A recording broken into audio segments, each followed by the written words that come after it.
Hello and a warm welcome back to the WenDirk Cast. As always, we'll be discussing the latest updates, transfers, developments, and so much more that's gone on over the last week or so. One important note before we kick off this episode, as we always like to say, none of what we chat about is financial advice. Do your own scouting or hire a director of metaverse football. Now, joining me in the studio is a man with over 3,000 players, over 70 clubs, and he's going to be making his third appearance in 3 years on the podcast. It's the three-peat, 3 appearances on the podcast. In MFL, you'll know him as Fortress Agency, but for the majority of us, we know him as RonJon. Welcome into the studio, sir. How you doing? Good to have you back. You're muted, by the way. There you go. Welcome. How are you? How's it going?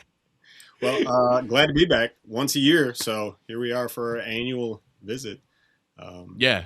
So it's been a good time. It's been 11 months. It was September 2025. I had you on with Trust the Process because you were the 2 biggest agencies, and shock horror, you still are 11 months on the 2 biggest agencies. I did try to actually get Trust on this episode as well, but Andrew Umled has stolen him, and he's on. Well, actually, by the time you guys listen to this, he would have already done his live stream. So it kind of worked out well, actually, that the evolution of Trust Agency will be shared with Laird, and the evolution of RonJon's agency over the last 12 months will be with you here on the WenDirk Cast. So, you know, we've shared the big agencies out. I've not hoarded them both for myself as much as I would have loved that to do that. So we've got RonJon, and we're going to talk about how his agency has changed and evolved. You know, incoming players, not many outgoing players. I'm going to look back at his quotes and what he said last year and his priorities at MFL, and have they still held up nearly a year on. And retirements. You know, a lot of us have experienced retirements over the last couple of seasons, but when you've got over a couple thousand players, then, you know, a lot of them. Yeah, you get a lot of retirements. And how do you deal with that? So it's season 16. We are recording this on Sunday, the 16th of August. We are now heading into what would be match day, Wednesday, Thursday, Friday, Saturday. Sunday, match day 5. So late registration will now have closed. RonJon, I don't expect you to run through all 72 clubs that you've got. And the recent opinion of the community is that they don't want to hear 72 clubs or even 2 clubs or 3 clubs being involved in the weekly check-ins. But how has the opening couple of days been for your agency in MFL? I've got my binder for my 72 clubs for you, so I guess I won't have to use it today. But no, I'm just kidding. It's been an extra episode, midweek episode, just purely dedicated to all 72 clubs. An hour a day, for one a day for the next week. No, it's been a good start to the season. It's changed quite a bit as we've gone on. We'll get into this later about like how I run my agency now, but I kind of only pay attention to like the top 6 teams. And then given on any season, it may be top 8, top 10 or 4, you know. So this season has been going pretty well. So I don't know if you know, but I know it's been said out there by Bruce and Trust. We're kind of our top 3 teams. We're kind of running together. Essentially, we had an agreement. It's been 4 or 5 seasons now, where been a few, hasn't it? Yeah, Trust and I and Big Will ran the Hamburg Harmony team for a while together, and it was great. It was fun. Love both those guys, but the managing of the team, the playing of the games, for me personally, because we kind of rotated it between me and Trust, but it was just too much.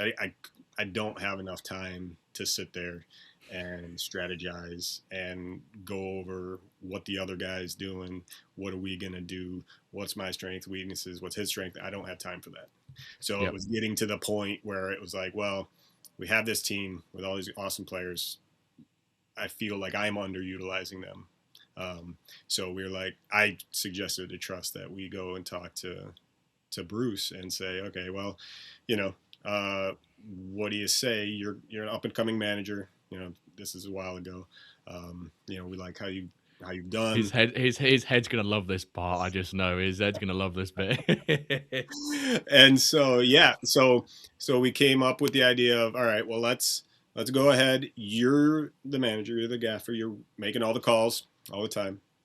And then we just like basically stock your team. You can bring on anybody you want. If you want to buy players, have them on the team, and then you fill holes. I felt it felt like a fun way to manage, because I know like some players, they have the knowledge and the ability to manage well, but they don't have the resources to compete at the top levels. And it's like you want those players to excel and get better in the game and experience all the things that MFL has to offer. So it's just a great way to be like, all right, well, if you can't buy a whole team of high Legos, well, you can buy 4 if you want. You don't have to, but if you want to, you can buy 4, and we supply the other 15 or whatever. So and it's been great. I mean, we're, like I said, 4 or 5 seasons in now, and he's been running away, getting promotions, awesome stuff. So yeah, top manager, Bruce, top manager. Yes. So that's what's going on with Mamba right now. Rough start of the season currently, because he's in Plat for the first time. Yeah, Platinum's a tough div. Div. It is rough. I mean, being there with Hamburg for all those years in the Luchadores, it's no joke.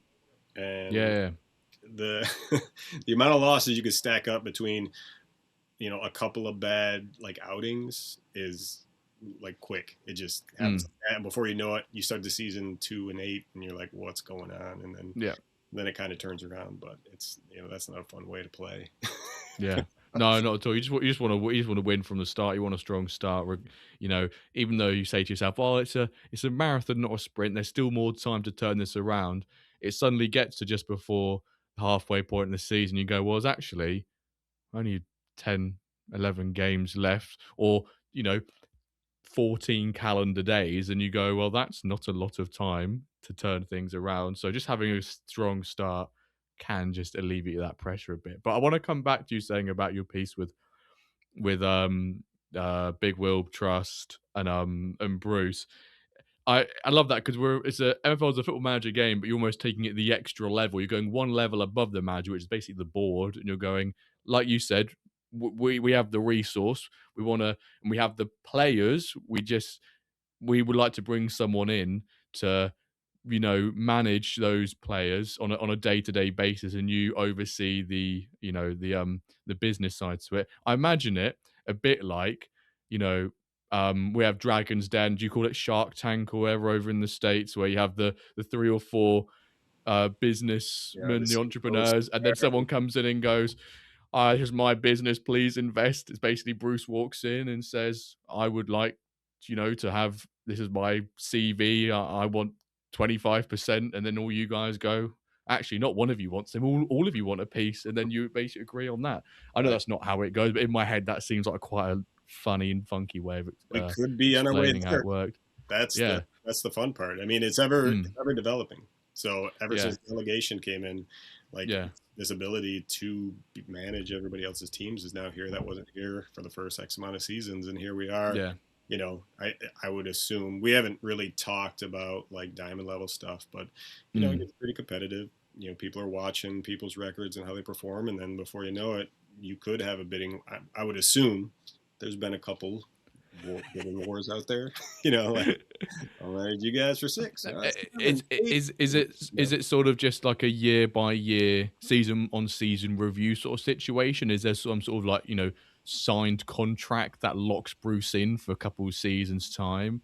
How does that work?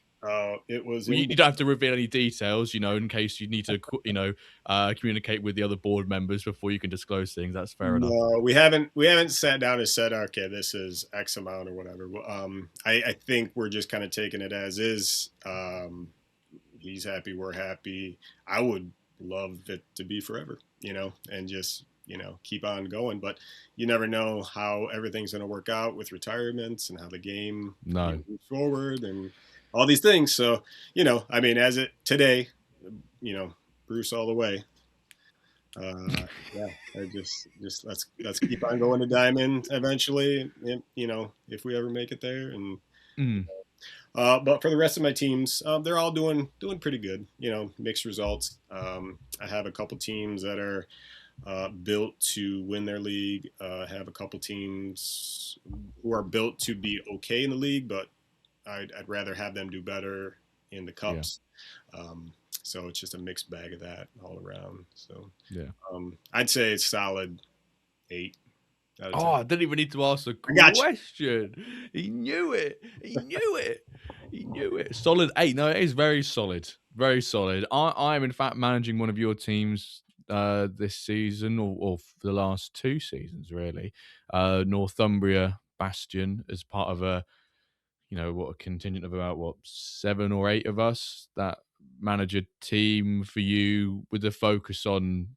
Well, one of your what I'm going to start anyway. Now, this what you said last. One of your priorities last when we last had you on was mainly progression, and that I'm assuming is the same now. But that whole bastion size and that piece with the clubs that we loan from you, the tight bandings or particular overrules, particular rarities to help with progression, but it's also a fun little challenge. You and Trust and others love doing little fun challenges. They've never been heard before. But yeah, it was an ice last season, stone this season, fifth in the league. Lots of fun. Where quickly,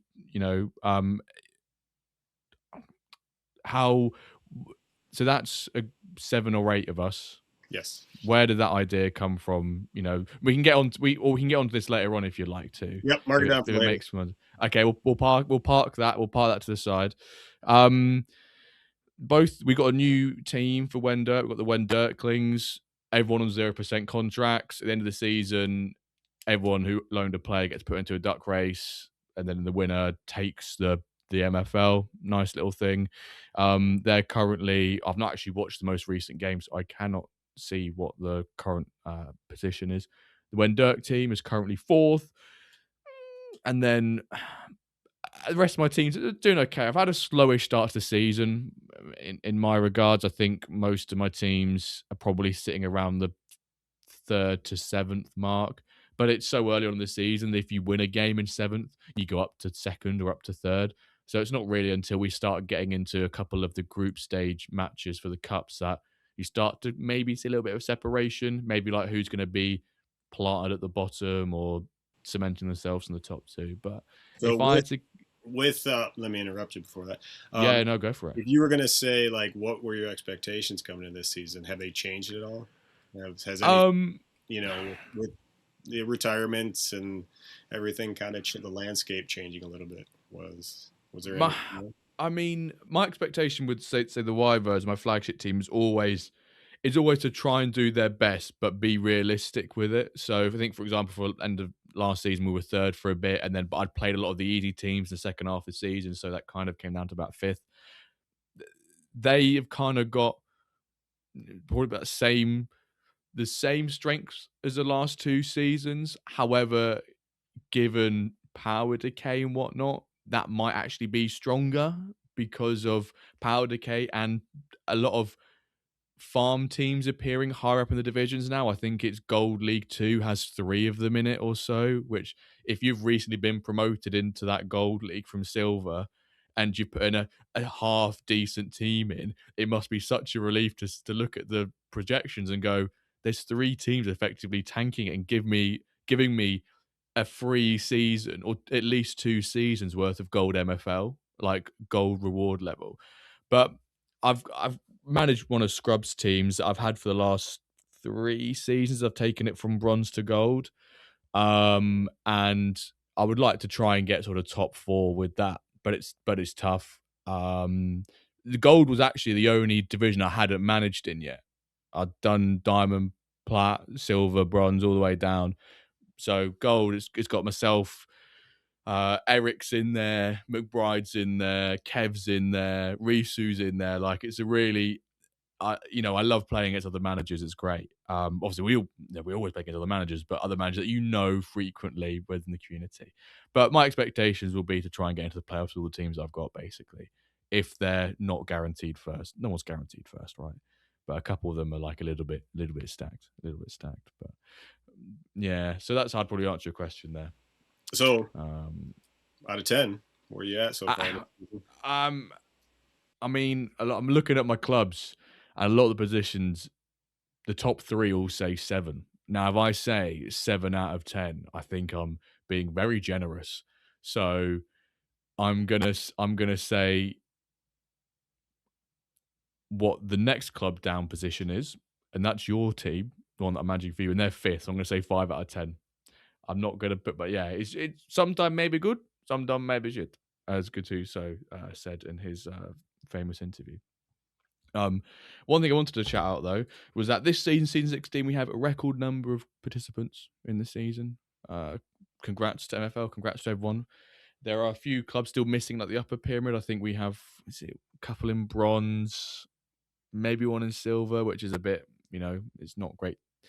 We like to see the pyramid start to actually fill itself out and be a nice pyramid how it should be, not a pyramid with sort of a jank or a cut inside. It doesn't,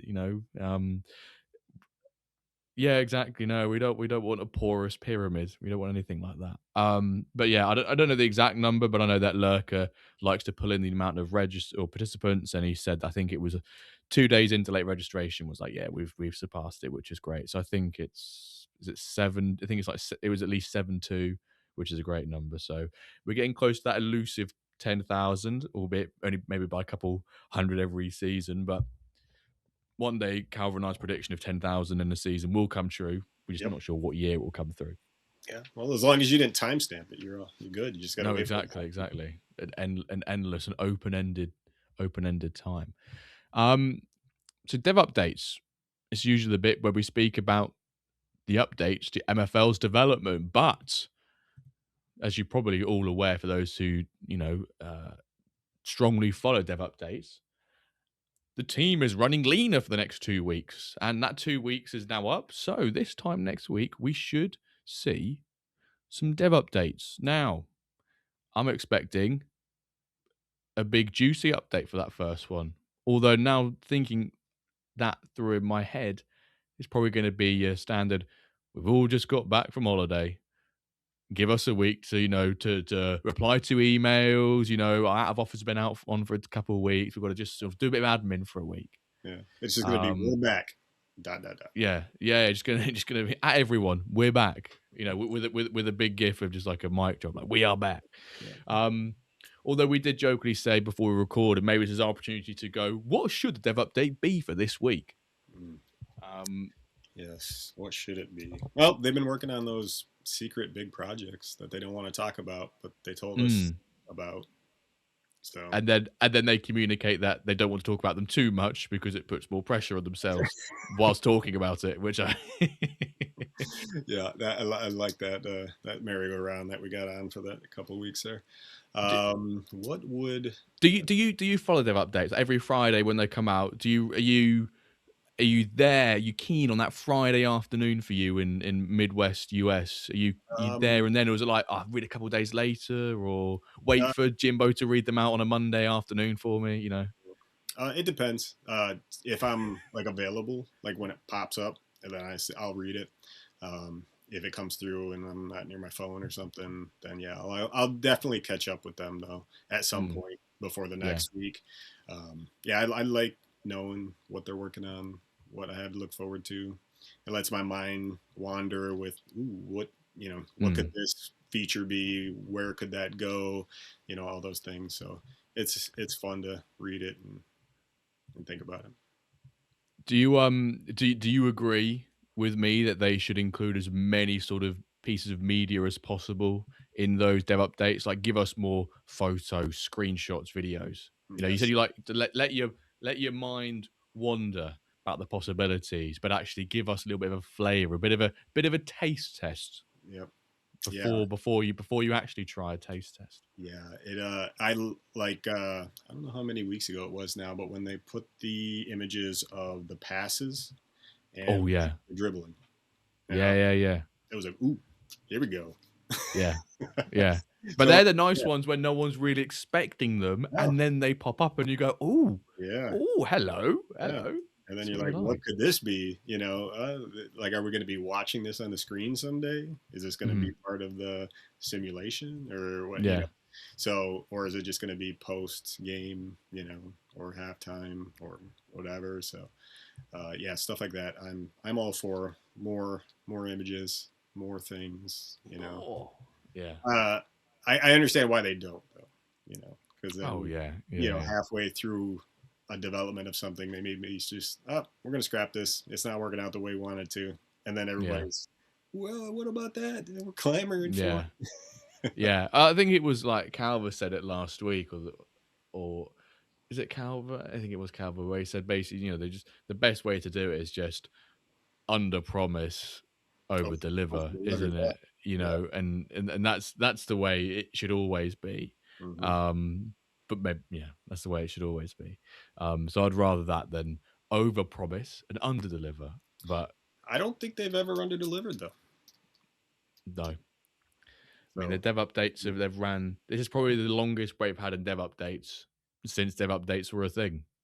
You know, we've now WenDirk and dev updates have probably now had the same amount of weekly breaks in each other's history, which is two. Um, um, but right, let me share my screen with you, RonJon, and we'll go through everyone's favorite, which is the Diamond League. Hey, say only half the listeners. So it's been an interesting opening couple of matches. We're now at this awkward stage of recording in the season because once we record this and release it, this table can change in near enough every position. Because the fact that we've still got match day 5 being played between recording and posting. So take everything we say with a pinch of salt and opinions because they might have changed in the next couple of hours or so. But as it stands, top of the league, joint top, sorry. Michel Milan and Los Galacticos, Kev and Sid. Let me just double check that is that's Sid and it's Sid and Greninja. No, it's Max. Apologies, it's Max. It's Sid, but it's Max Greninja.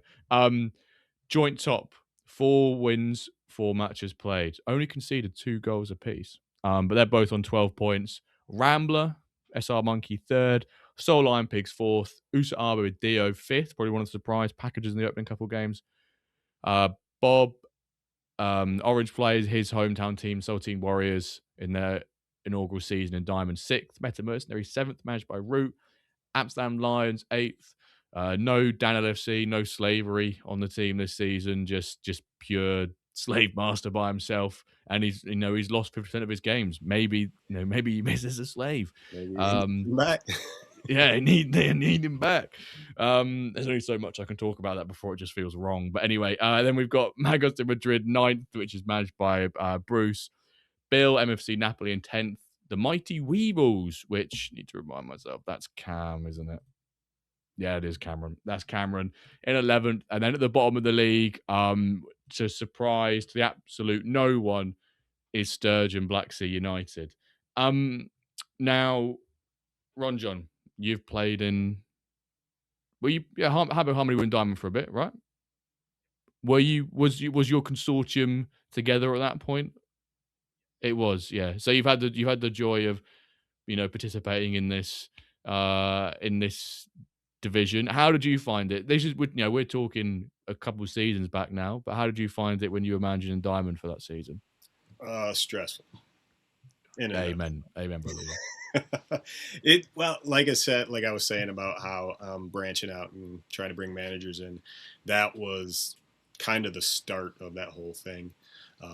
You have expectations when you unite 3 big agencies and you're like, all right, let's go, this is going to be, and then you get in there and things aren't going your way, and because of the size of the agency, you just literally don't have the hours in the day to sit down and run X amount of friendlies and try to figure stuff out. And so you basically put the best thing out there and hope it works. And Mm. 75% of the time it doesn't. And 25%, well, I would say 50% of the time it didn't. Yeah. 25% of the time it does. And then Yeah. 25% of the time is the coin flip. So Yeah. depending on where that coin flip 25% goes determines how your season Yeah. goes. And that's, so I would rather have somebody else that has the time, to dedicate to it. Yeah. I So, mean, but I mean, I enjoyed it though. I mean, I'm glad I did it. I got to do it. It was fun. Ultimately, at the end of the day, when the season was over, looking back, I yeah. had fun. Yeah. Yeah. In the midst of 7 out of 8 games lost, and you're like nothing's working, and I Mm. don't know what to do. That's not a fun Yeah, you spot. feel like you've exhausted all possibilities, and you're just like, oh well, here we go. But Yep. yeah, like you said, at this level, and not just at this level, but at any level, if it's a top level you are playing at, there is a lot of risk involved in that division. Like the Diamond Manager is a huge amount of risk because it's a lot of capital to bring in the players, but the rewards you get are so monumental that the smallest position difference has an impact. Now that can cascade all the way down the pyramid. You could be only in ice, and that could be your main team, and you have teams below that, but you'll put all you want the ice team to perform the best because it's going to bring in the more rewards, and you have the biggest upfront cost for those players. But if you haven't got the time to spend on it, the opportunity cost of not spending time is well, it scales. That opportunity cost scales dramatically up the divisions because that everyone else is nerding out. Let me get my glasses on. Everyone else is nerding out, looking at the stats, the data on the reports, and trying to figure out how to play, how to move, bishop to b7 to take out your king in the first two moves of chess. And I love that. Like, I love that the game has gotten to that point where it's like you need to put that time in. If you don't put that It's time great in, when it works. It's horrible when it doesn't. But it's because the emotions MFL is uh, remove the draw element to it because draws are boring, right? If you win, you're the best person in the world, the best manager, best tactician. The MFL is amazing. But if you lose, whoa, game is bad, engine bad. My tactics probably were bad, but I refuse to acknowledge they're bad. The other manager just got lucky, and that's yeah, just emotional swing we have, which I love, but I hate for exactly the same reasons. yeah. I would even say that draws aren't always bad. Like if you're sitting at the bottom and you're playing top of the table Mm, and you want to draw, that's a yeah. win. I know Yeah, it's no, not, no, exactly. Yeah, because no, it's a point's a point. A point's a point. yeah, Yeah, yeah. You know, and it could be the um, difference between you finishing ninth or 10th sometimes, yeah, no, and exactly. It could be the difference making of the season. yeah. But since you're no longer managing Diamond, um, do you still are you still interested? Do you still take a little cheeky look at the Oh yeah. Diamond League every now and then? Yep, I'm always clicking around on the different divisions. I pay attention a lot to overall averages, what's going on in each division. I try to know. Just quick one to interrupt. Quick shout out to Alex's MFL assistant on his division strength rating page where it shows the top 25, top 50%, top 75% value across like best 11, average 16, whatever. You can now compare it to previous seasons' data. So no longer do you have to do what I do and just write down every season and then look at your spreadsheet. It has it all there. It takes a bit of time to load up, particularly like some of the, I think it's like Diamond League does, but you can basically say, I want to compare season 16's 11 average, best 11 average to season 12. And you can see has the division got more powerful, more strong? I was going to say this in an awful way. More powerful. Has there More been creepy, power decay? Huh? more creepy, Yeah, more creepy. more or less Certainly creepy. got more creepy for some managers. Um, but yeah, no, it's a great advancement by Alexis and all the community builders. To be fair, they're all top class. Sorry, I interrupted you about you taking Yeah, interest in Diamond. so yeah. So I still pay attention. Mostly, it's not usually to see who's winning or losing. It's mostly to see if I can get any of my players a Yeah, contract on squeeze them any of in. the teams. That's typically my angle when I'm paying attention to Diamond and what's going on Mm. up there. So. Yeah. Yeah. So with how the picture for the season currently stands, have you got any early predictions as to who might take this season's title? We are only what I mean. We're by the time recording, we're on match day 4, which means which means we are oop, which means we are 18% of the way through the season, which is sickening and it'll be 22% or so by the time And it people listen to just this. started. Nearly 25% of the way through the season, basically, is the hideous way of looking at it. Any Yeah. early predictions for champion, for the relegation certs? I'm pulling for Sid.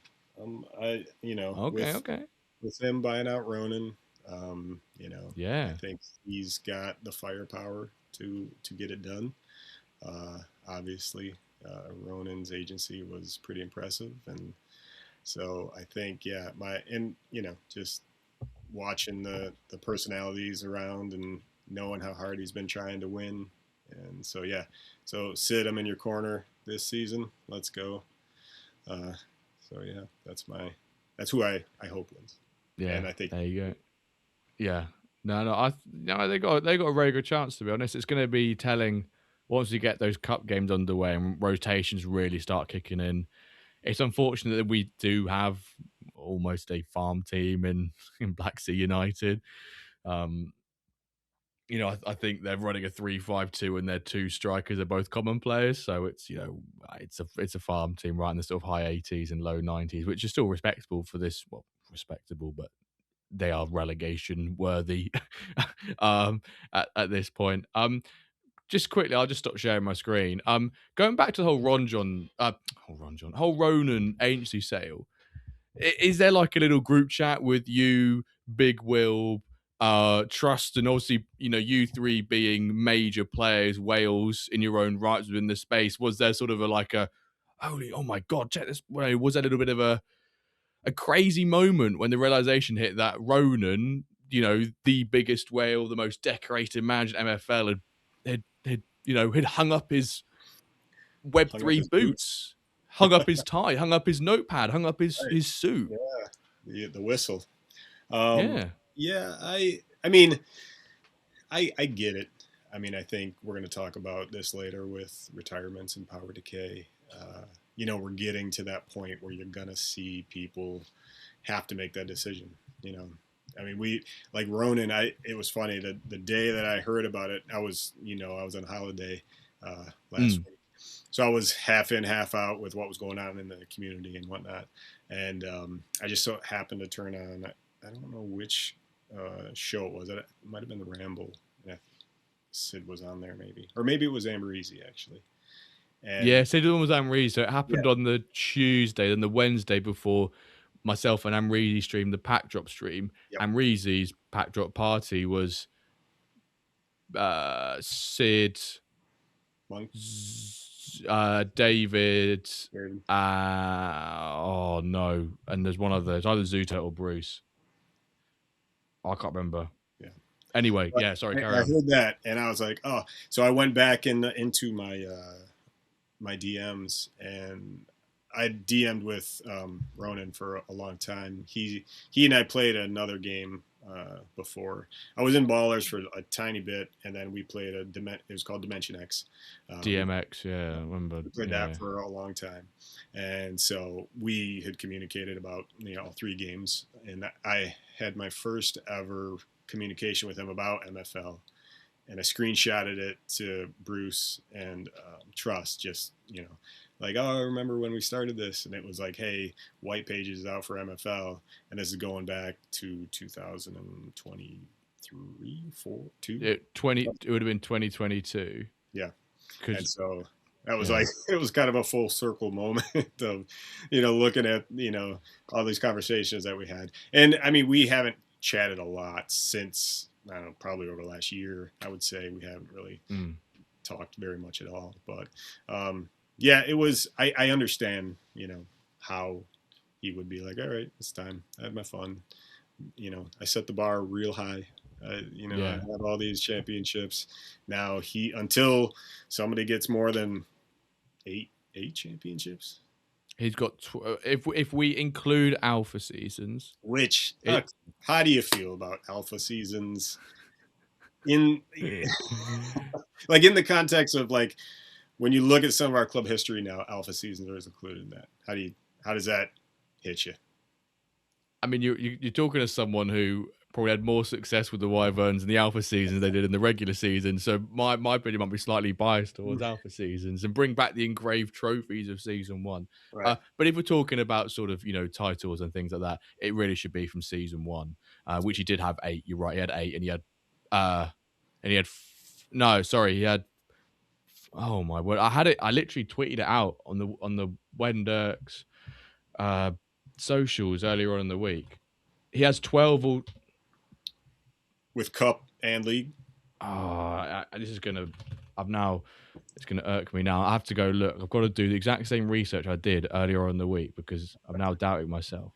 It's Right. either he's got 12 now, and 8 are from. Yeah, it's 8. Yeah, he got 4 in the alpha season. He got 8 in the regular season. So you got season 1, season 3, season 4, season 5, season 6, season 7, season 8. Right. And then season 11. So he went on a 1, 2, 3, 4, 5, 6 season streak. Yeah. Which is And just. so, I mean, he kind of won. Oh yeah, no, he did. He bloody. I mean, if we were looking at it from season 8, end of season 8, Yeah. he had won 7. He had won 7 out of 8 diamond titles. Right. And he just absolutely destroyed the league. Mm-hmm. It's sad to see him go, but there are a lot of people who are probably cheering the fact that there's no longer this monumental powerhouse. One less Albeit albeit some might say the last couple of seasons it probably decayed in his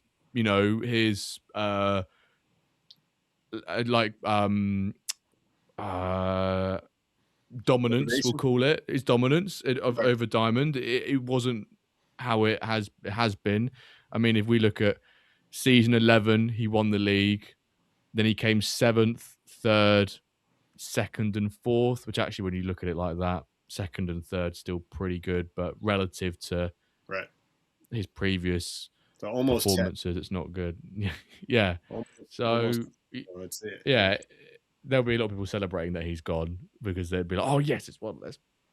Like I said, hurdles to get over. But will he ever be gone? That's the next question that has to be answered. I mean, when maybe he's a puppet master behind someone else. It's just it's what's going to happen there. Well, he won't be gone until people stop speaking his name, and we're always gonna speak his name until somebody gets to 9 diamond. Because whenever someone gets close, it will be, can they beat Ronan's record? A bit like Hamilton getting that, the next World Drivers' Championship to get number 8. Yeah, number 8, yeah.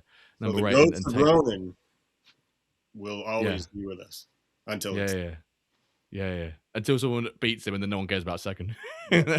No one remembers second place in anything, really. No one remembers second place. How many seasons will that be, though? That's the fun part. Yeah. When we've had you on for 2 more times, and that's in 2028, where we've got you on for a fifth time or so.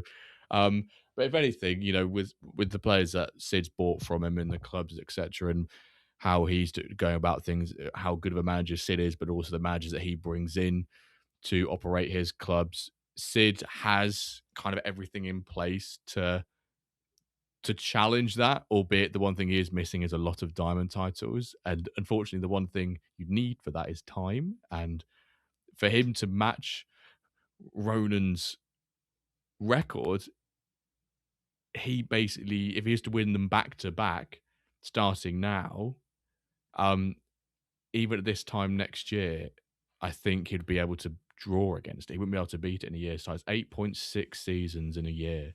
So 8 seasons, but I don't know. Have you looked at Sid's gallery after that?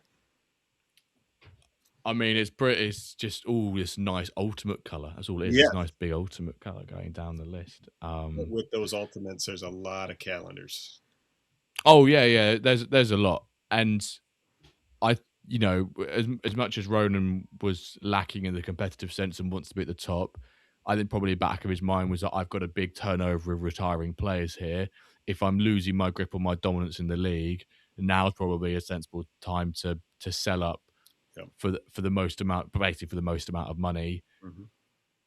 Yeah, so well, that's I'd like to chat about that, later on when we start talking yeah, about stuff. But yeah, I think a lot of OGs are in that window of, okay, we have, you know, a vast majority of your agency that you started the game with back in alpha, maybe the first season ever or beyond. mm-hmm.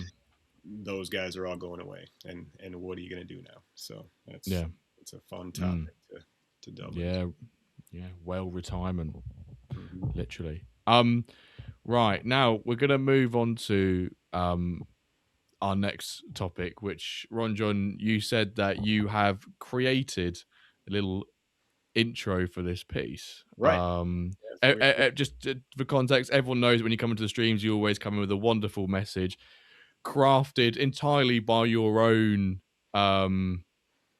brain, which I have the absolute pleasure of reading off, usually to some sort of mistake from myself, either getting the rhyme or the tune wrong or trying to tune to something. But you have said I'd say you you have did pretty good, though. I mean, no, you're reading a piece of thing for the first time, trying to rhyme yeah, it. That first time, yeah, it can be tricky. yeah, So yeah. And sometimes there's a little bit of like sort of an American version twist. yeah, sort of mannerism into it, or just how things are worded, or a word, and I'm going, well, I'd never use that to rhyme with that because it doesn't make sense, but then I Right. have to try it on the fly. So no, I respect that. Thank you. But yeah, you said you'd like to just sort of do a piece right now to Yeah, I'll intro. intro your piece, and this is compliments of Risu. So anybody that loves Big it, love, Risu. you can thank Risu. If you hate it, then you blame Risu. So this is so as we get ready here, scouting the market, looking for a guy. Price and stats looking good. Should I click buy? A want, a need, whatever the reason, he's in a new agency for this 16th season. So everyone listen up, the bold and the meek. It's time for your Splash of the week. There we go. There we go. And talking about this week's splash of the week, let me go share my screen so you can see him as well. It is, well, I need to get your opinion on this one, RonJon. Essentially, we always record on a Sunday, 7 p.m. UK time. Now, the player you can see on my screen right now was purchased on the 15th of August. However, there is a player bought for ever so slightly more who was bought whilst recording last week's episode, but was after I'd done Splash of the Week. Now, where does that kind of fall and sit into? In where would you cast that as? Is is is that today's Splash? This week's Splash of the Week? Is that last week's? But kind of was in no man's land. Do we even? I think this is the situation that defines the rule, right? It Like is. now you're gonna have to say, all right, deadline is blank, and so this week we just do both of them. But Okay, moving forward, we'll do both of them, but going forward, yeah. So what I'll do is I'll actually I'll share this one instead because Dio's had enough time on the screen for Splash of the Week recently. So Dio will fob you off for this one. But you should have been this week's. Well, you say you should have been. You were going to be, but actually, Japes, Air Japes, let's go, Jake. FIFA OG, yeah, big up Japes. I'd love to get him on the pod sometimes if he listens, Japes. I keep meaning to DM you, but I keep forgetting. He's bought Frank Hop. Now, Snake and any other Germans listening, Vogon, Max, whoever, if I'm pronouncing that awfully, please correct me. I'm sure Snake will be calling me an effing idiot for pronouncing it like that. We're going to call him Frank. We're calling him Frank. Frank H. Frank H. Yeah, big H. We're going to call him. We're not going to call him. He's 87 rated, 18-year-old. So a hell of an age, great age, as some would say. Oh dearie me. He's fresh mint from this season. 87 rated cam. You can also play centre mid and left mid. 84 pace, 90 dribbling, 82 shooting, 52 defense, 86 passing, and 44 physical. Now, he's a fresh mint. those sort of teenage years, you kind of tend to see not much progression until they sort of creep towards their prime age. And if they have potential, they start to kind of creep up then. So it's kind of hard to tell sometimes with a teenage player if they really got high potential because they kind of don't show it at the start most of the time. But he was bought by Japes of Big Mr. K for $600.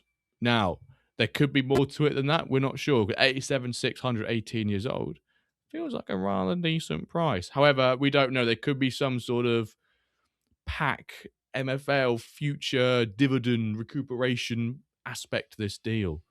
But he's playing in gold this season. He was actually originally going to go to the Dockside Tigers in silver, but since being bought out by Japes, he's now gone from Hull to Aberdeen. Nice. That's class too. Letting them do the cancellation of the contract after the bye. That's nice. Yeah. Well, I see. I see some people, and we'll get your opinion on this. Would like to see the introduction of a sort of a tick box or a mechanism that states that when a player lists on for sale, if it's say like in the transfer window, if that player gets bought, now thinking about it, the more I think about it, the more I see the implications that it automatically gets his contract gets cancelled. Right. The immediate thing in my head is that obviously the player selling it might not be contracted to his own club, and that's where it gets a bit awkward then.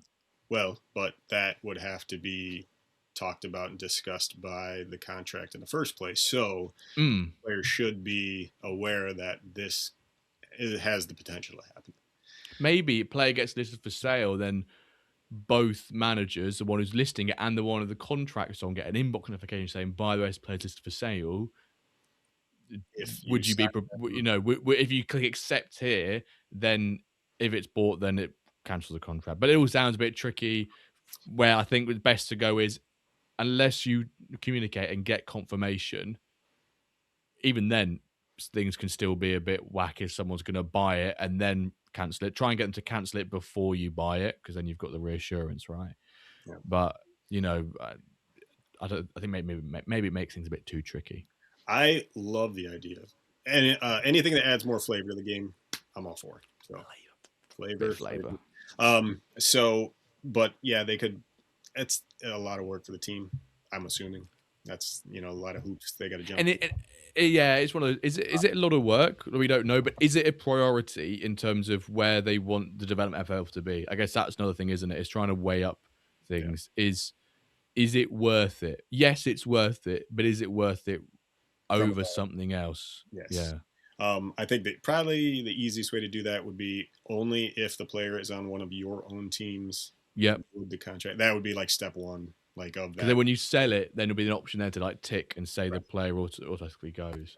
So if he's on somebody else's squad, not your own, then it's not an option. Yeah. Yeah. I don't know if the team wants to go and do all that work, but that would be fantastic. As far as the $600 buy goes, that's pretty good value. I mean, has the potential to be really good value. That's the thing. Complicated relationship with those type of players. I bought probably about almost 10 of those baby Lego packs now.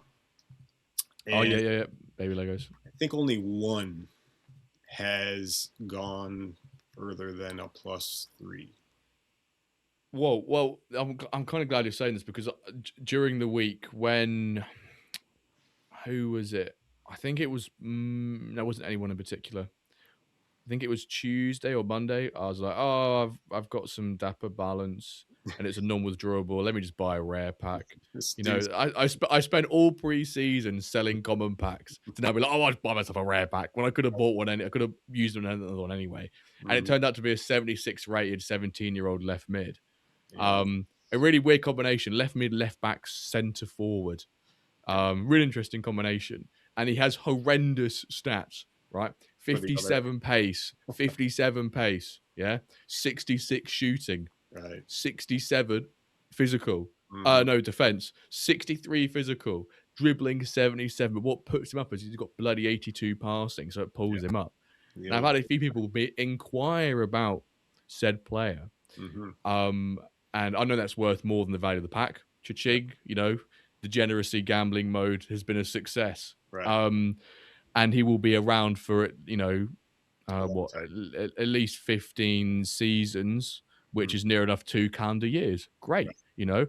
Yep. I'll be 2 years older, and I might still have this player in my agency. And now you're saying they don't go up by your complicated relationship suggests there's little progression in these players. Doesn't help me as someone who wants to hold on to them for a couple of seasons. Probably doesn't help the people who are my prospective buyers when they hear this information when I'm trying to sell them the Well, promised land. I will say this is specifically to baby Lego packs. Okay. That's the only pack I have a complicated relationship with. All the Okay, other no, packs that I've ever bought, I will quote that. perfectly fine. No issue. I'll quote that. Yeah. When it comes to full-blown rare packs, it's Yeah. not an issue. No. My evidence, I have there is no evidence to several. suggest otherwise. Yeah, I have several 100K packs that I bought that the guys are now, up in the mid to high Lego range, and so they're doing fantastic. So, Well, speaking of progression, one of Bruce's questions was, do you think you have another Quan in your agency right now? And if so, who's the most likely? And for those who who the hell is Quan? Who the hell is Quan? Essentially, he's retired now, right? yep, couple Yeah. seasons. He was was he The the first or common, first? Yeah. first common to go ultimate. Yep. Yeah, nuts. And you couldn't even go ultimate when he started. That was, I mean, there wasn't really Ultimate was, I think, till season 4. Yeah. So Yeah. he started season 2 was when I stuck him in the dev center. He's still in your agency though, so if someone went to your agency, looked at the retired players, they'll be able to Yep. see him. Yep. Yeah. You just have to click on the retired guys. That one loads up faster than the regular one. Yeah, oh no, I know. It's a lot faster than it used to be, but it's still yeah. And then a retired one is when the team worked on the back end for that one, I was like, thank you. Fantastic. I'd hate to be looking at progression for you, just a season overall. Just click a button in the season. Oh, I got progression this season. So in terms of, have you got another person in your agency who looks like a big progression beast, or? Well, I'll say there won't ever be another Quan for me personally. He has my heart. But yeah, gotcha. I do have. There's a striker that I have currently, Eugene.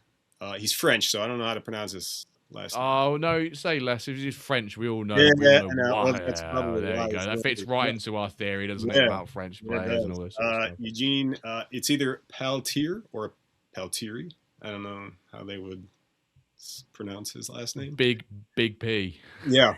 Well, he's actually short. He's only 5'9", so he's little P. Okay. But he started as a 54, and he's currently at 90. So he went. You sound that with such reluctancy to appreciate that's a monumental rise. You're like, oh, he just gone from 54 to 90. If it does, as long as until he hits that, until he hits ultimate, then it's just a negligible increase in overall. Well, I'm trying to be true to the question because the question is about Quan. Quan went ultimate, so this is this. So he does have the potential. He went. I think he was in Dev Center for the first 4 seasons.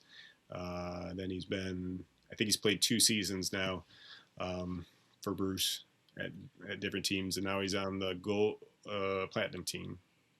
And he went +4 last season to get to 90, but he is 29 or 28, so he's getting up there. But he's got a chance, so we'll see. That would be my answer. Okay. I was going to try and load him up in your agency. He's now loaded up. Yeah, I can see him now. It took a good 20 seconds for him to load up. Eugene, I'd Peltier, they sometimes drop the last letter, sometimes they don't, or whatever. Yeah. Whilst we've asked one of Bruce's questions, before I get onto your agency and the evolution of RonJon and Fortress Agency and MFL, I'll ask you his 2 other questions. Okay.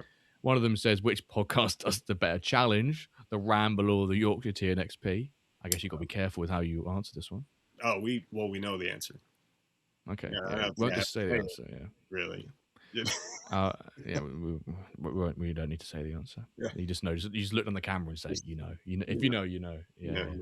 no. His other question was, did we just, he said to you from Bruce, did we just forget the invite from Yorkshire Tier XP from December 2025? Now, did they invite you but you never came on, or what was that about? That was we had kind of scheduled it and then it fell through. It kind of like me and you, because we've talked how many, this is the fifth time you tried to get me on for this session. Yeah, so I don't ask you to come on for about 8 months. It's only one in 1 month. I'm like, can you come on this weekend? Can you come on this weekend? Yeah. Rather than saying, when can you come on in the future? I'm like, no, what about this week? Yeah, how about now? How about now? But yeah, so it fell through, and then I think I didn't know if it was a standing invite, but I was waiting for them to reach back out. Didn't happen, so here we are. Oh wow. So I don't know. So miscommunication, I guess. Do you want to go back on your answer from which podcast has a better challenge? No, I'm joking. Oh, you still know that. Yeah.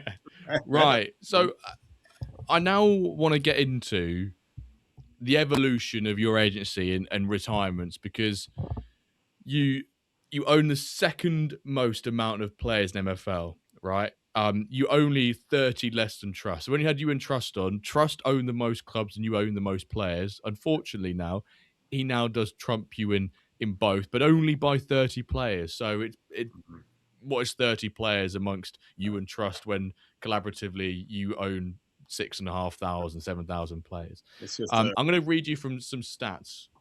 okay. Are you ready for this? I need to put my light on my phone. Some stats for you. Okay. And also a couple of, because you've got some questions for me Sure. during this bit. I've also got some questions for you. Mm-hmm. So currently you have 3,466 players. Okay. Now, do you want to hazard a guess at how many players you had back in September 2025? Last year, I would say I had 2,700. You're in the right thousands. 2,069. Okay. So that's an increase of 1,397. Mm-hmm. Right? And just I've done the calculations of when you take the player pool divided by the amount of users, the average user has 31 players. Now, you have nearly 100 times the average. 100 times the average. That's what happens when you get in early on something that you like. No, yeah, exactly. You have 72 clubs, unless you've bought one over the last 57 minutes. No. Do you want to have a guess how many clubs you had back in September 2025? 42. Oh, my word, you're one off. It's 41. 41. Yep. 41. Now, MFL Assistant showcases the average clubs per user. Okay. 1.38. Just a little over. I mean, just a touch. Some extra stats. You are the 8th biggest MFL earner in the game's history. Okay. Now, technically, with Roden gone, we'll just say 7. We'll just remove him from the tally. But anyway, still catch him. You can still catch him. And last season, you earned 494,000, which is just over 10% of your total amount since you've been in MFL. Mm-hmm. Remember, that's not season 16. That's all the way to season 0.1, and including other bits and pieces as well. Right. So yeah, you've gained 31 clubs, mm-hmm. and you've gained 1,397 players. Yes. Now, is that entirely where you'd, if we would have asked RonJon last year, what would you be doing in 11 months' time with the agency? Was this the direction the agency was traveling in? Probably. I mean, without me knowing it, probably. Yeah. I would say it'd be the easiest way to answer that. I think every season, pretty much, it's going all the way back to, alpha seasons. Like, there's been something new every season that's kind of popped into my head. All right, I want to run with this idea or that idea. I mean, you guys are doing it now with the Bastion stuff.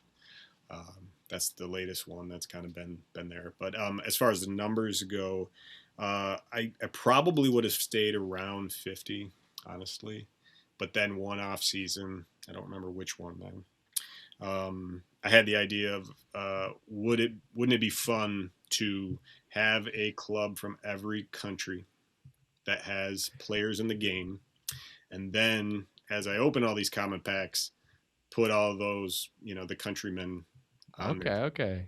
So that's where the 73 clubs came from. Now, Okay, because my next question is going to be, where did this desire to near enough double your club count come from? And realistically, I hope Trust talks about it on his show with Laird, because Trust went from 92 to now being on, I don't even want to have a look. 150, Uh, uh, it- 43, uh, 40. yeah, it was 154 when I did a quiz question on him.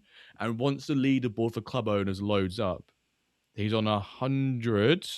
It's loading, and 56 now. So he's, Yes. 1.7, Yeah, 1.6 or so. he's like the Ronin of owning clubs is basically what it is. I don't think anybody's ever going to catch him. But I actually have company at the 70 mark. Did you know that?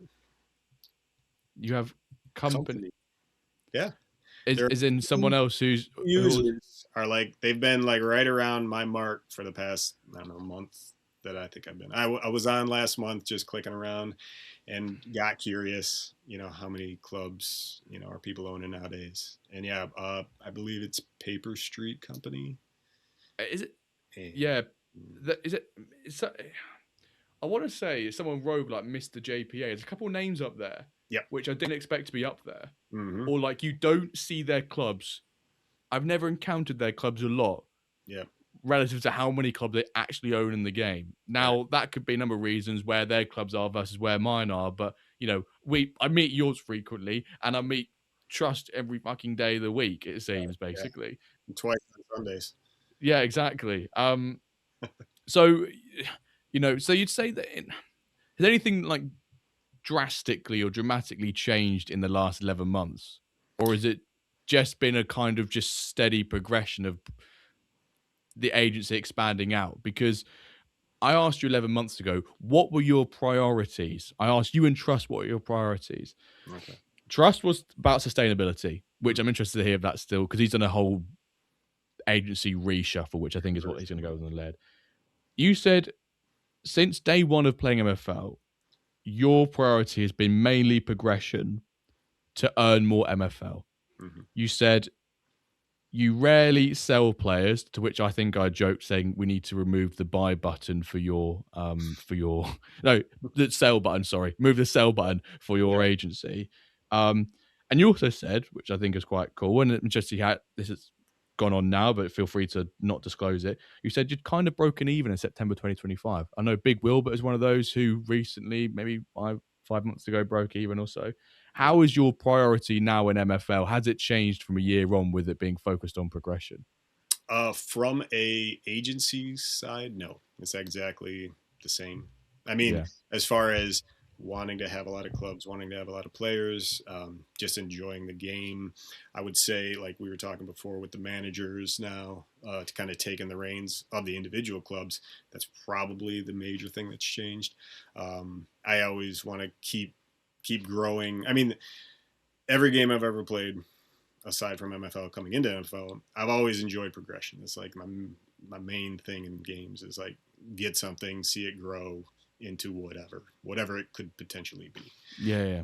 So from day one, all those years ago, when I texted Ronan about hey, MFL's out, you want to check it out, that was always my angle. I always wanted to be basically somebody who had players to see them grow to then what end, who knows. Like right now it's giving them to Bruce to try to get to Diamond.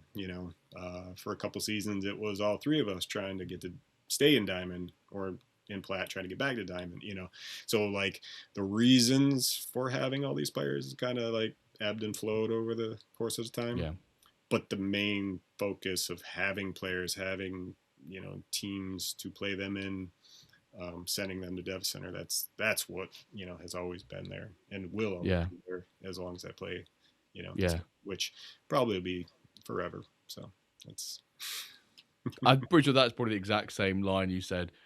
Because for those who haven't been able to guess, before this episode, I went back and listened to the majority of the piece when we had Trust and RonJon on near enough this time last year, and I'm pretty sure that's kind of the exact sentence you ended that piece on. Was like, yeah, as long as I'm having fun and everything like that, I'll be playing this game for forever, essentially. Yeah. Which is to a lot of us, maybe some people who load in some players or load in clubs from you, is exactly the words they want to hear from Yep. the CEO right at the top of the agency. They want to hear that the direction of travel, the culture, everything to do with it will be, is heading steady and strong with you at the top. Yeah. Yeah. I will. They'll have to turn the lights out, and I'll be sitting there in the Yeah, back. Like, yeah, is it over?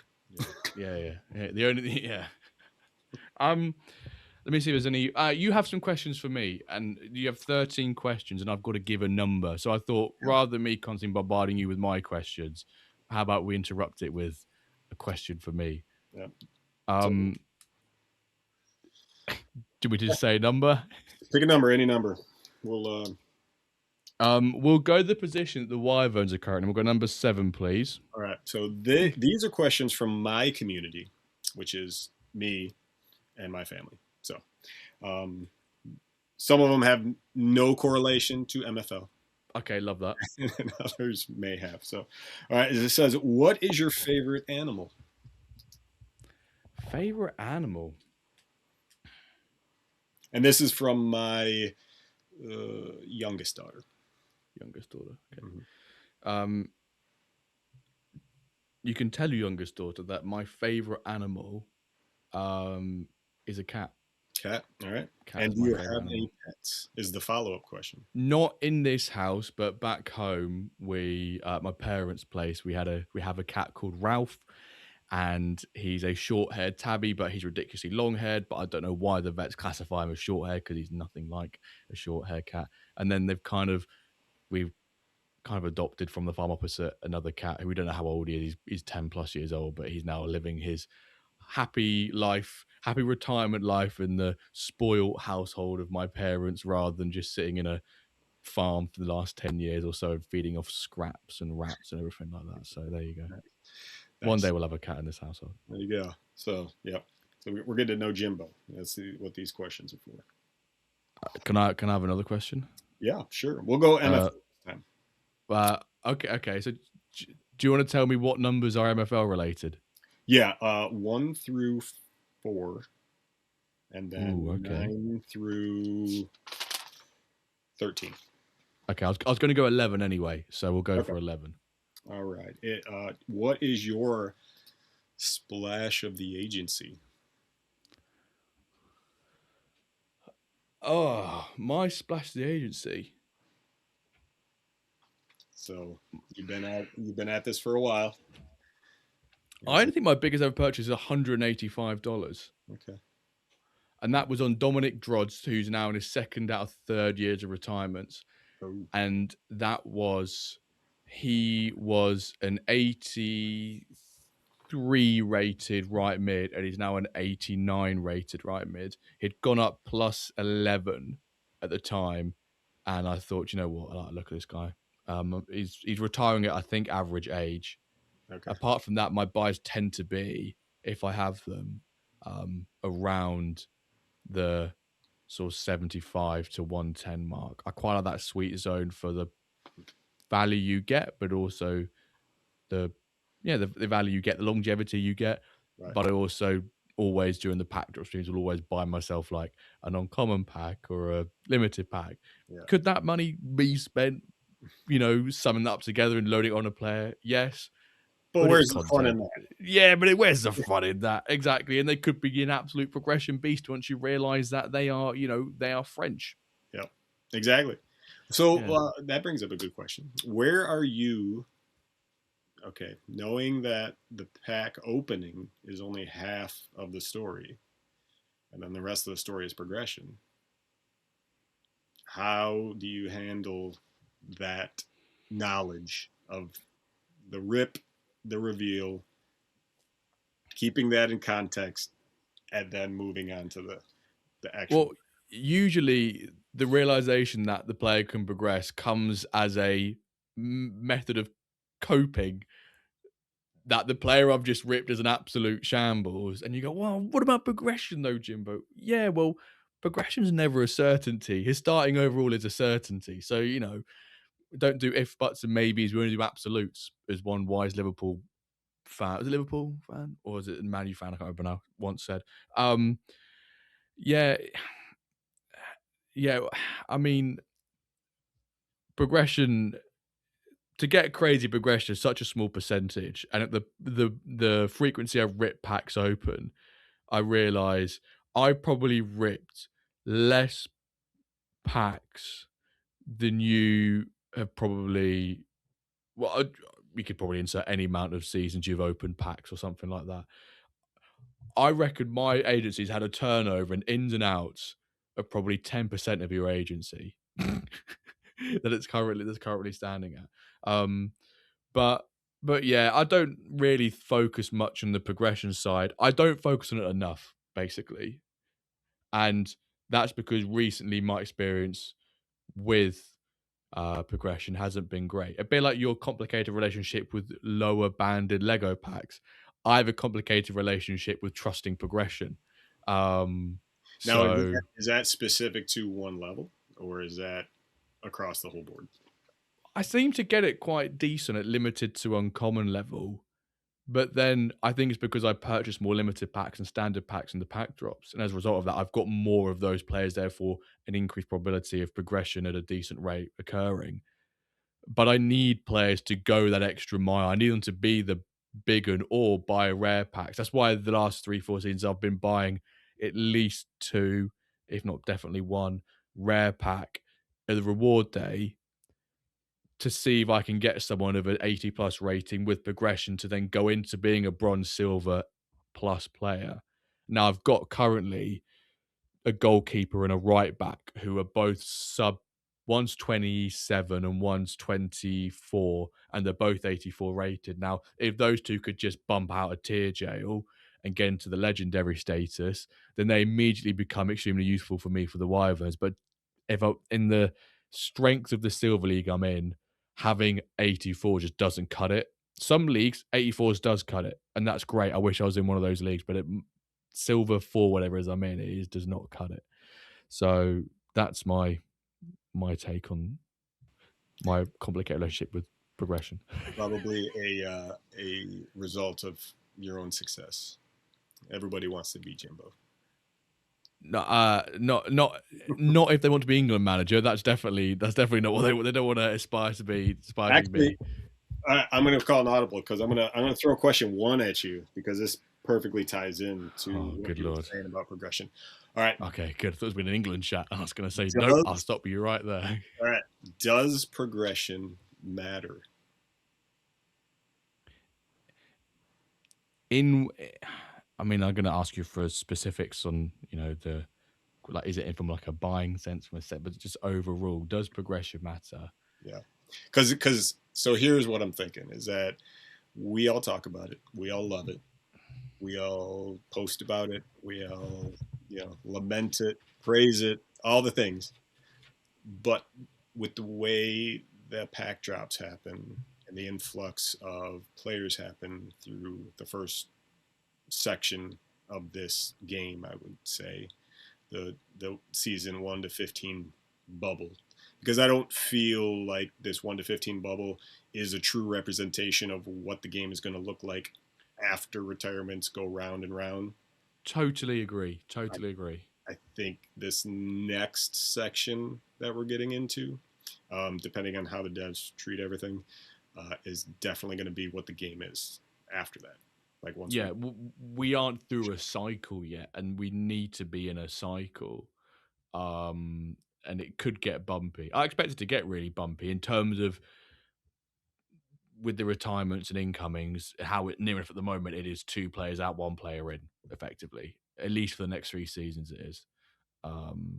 So yeah, but is progression important? Was that what your question was? Sorry. I think it 100%. Yeah, of course it matters. Progression matters. It's a coping mechanism. I love saying coping mechanism. We use it for a lot of things. I lost a game, but I got a +1 on defending for my striker. Well, maybe it doesn't matter in that sense. spin off progression if my defender's getting shooting or my striker's getting defending. But ultimately, it's what the unknown part of MFL, and I think that's such an important and exciting part about the game, is that if there's not that there, then it's just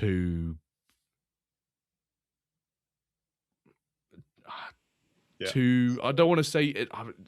Too much about the wins and the losses, and not enough Yeah, on. it's too much focused on the tactical side, which is it's so that's so important. Don't get me wrong, but progression I think is fundamental to MFL. It's one of the key selling points of the game is that players can progress.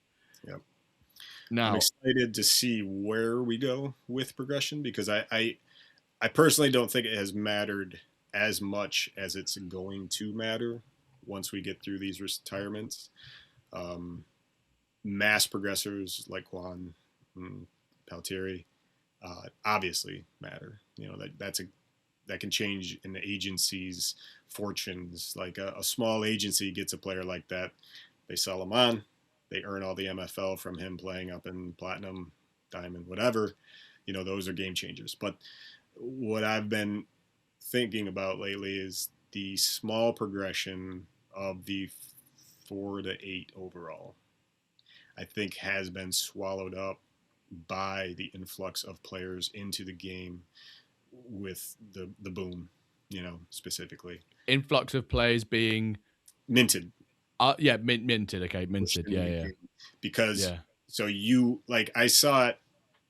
Speaking on the agency side, my initial goal was to have a pyramid with inside the pyramid, you know, have more teams at the bottom, one team at the top, a bunch of in between.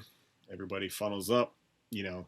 And what I was seeing is I was having progression. And it was fantastic and it was wonderful. But as the influx of players came in through the boom, it actually ended up not mattering because my team started dropping down the pyramids because they just couldn't keep up with the overalls. And Yeah. so I feel, and this is my hope, is that once we move out of this mass amount of players into a more reasonable amount of players for the platform, your fours, your fives, if you had Matter more. a handful of them on a team, that team might go from the bottom to the top of the league and challenge for a different position that they wouldn't have been able to otherwise. So instead of just treading water and possibly losing water, progression will push you up if you have it. And you could almost say that was the first couple seasons in MFL when progression first kicked in. You could have a team projected at the bottom, but progression that season would turn them around. It would make them from a bottom 3 contender to a top 3 contender because I had a couple of players who progressed well at a short space of time. Now, I totally agree with you that if Ceteris Paribus, if everything remains equal, or even if MFL slightly increase the supply of pack drop players, but even pack drop players won't have a major influence on it because we get about 10 to 11,000 players every season into the ecosystem. Only 2.1k pack drop players. It's only about 20%. You know, um, if that gets increased by a little bit or nothing changes, then yes, progression will matter more. So I really like I find that really interesting what you've just spoken about there, and I think it will reign true over the next couple of seasons where progression matters more.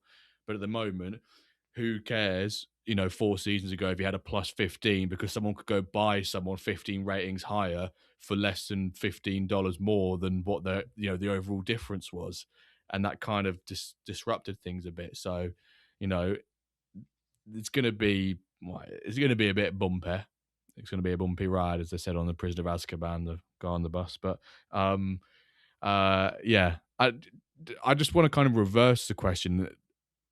And this is a question from the community.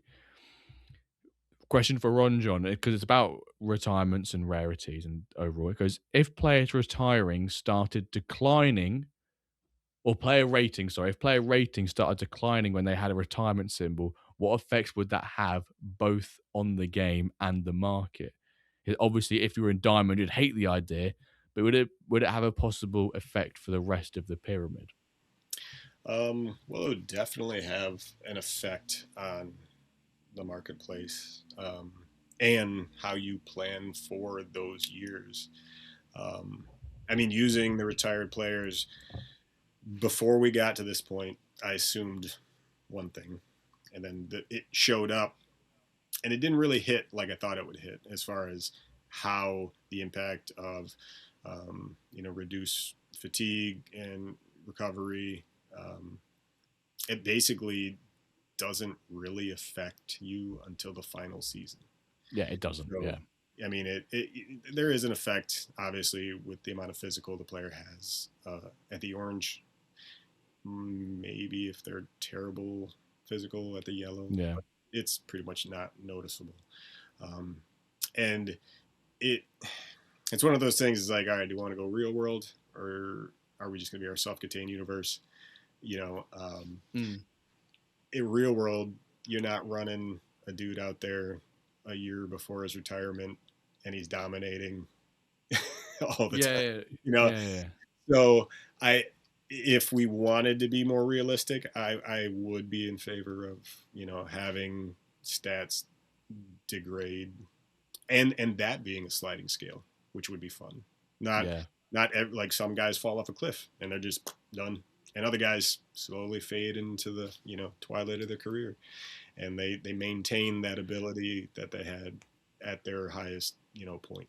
So Reverse progression. yeah, it would be fun. I would imagine it's a technical issue with trying to figure that out on the back end. Like, we built these things to progress. Did they build it with the ability to regress? Do we even have that as an option? Yeah. From the programming side. So, Yeah. but it definitely would affect the game for sure, 100%. I would like to see it. I think having a more fluid top end where players are, their ability to be dominant for X amount of seasons would bring a new element to the game, Yeah. as opposed to just like, oh, well, he's going to be this amazing until he retires, period. Yeah. End story. And then the last season, I don't get to use him as much. I mean, yeah, effect on the game would be huge. The effect on the marketplace would probably even bigger, if not just as big, because player value already starts to plummet quite a bit when they hit the retirement symbol. Now you add the fact they could get worse. Whoa. Who's going to want them players? Pay me to take them off your hands. Near Yeah. enough. But I mean, I've been, okay, so here we go. Mark off question 13. How do you use the retirement badge market? Short answer, because two parts to it. Number one, when I'm not buying for the WenDirk community team, all my filters include hide retirement symbols. I do not purchase into it.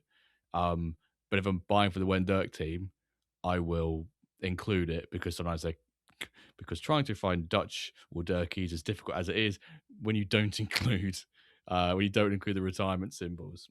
So I include it for them. But to be honest, I like the reassurance of I've got at least 4 seasons here, and that's how I kind of have my mindset done towards. Could I get some great deals for a season or two? Yes.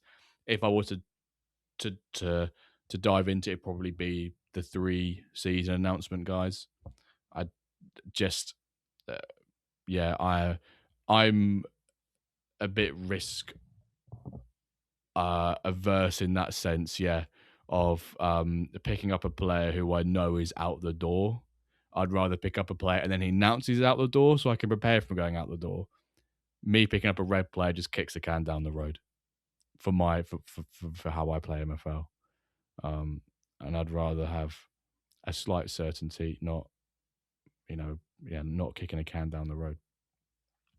I don't use them, basically. I don't buy them. I'm not attracted to retirement symbols. Yeah. Anti-oldie until I become maybe it's a maturity thing. Maybe that's the moment which, mindset shift. Judging by your reaction to my answer, it suggests that if you buy players, you don't mind dipping into the retirement symbol market. No, I don't. If the price is right. Yeah, I think that goes without saying, doesn't it? Yeah. With our Bastion stuff, I've kind of delved into like that range, the bandings that we've kind of talked about within the community there.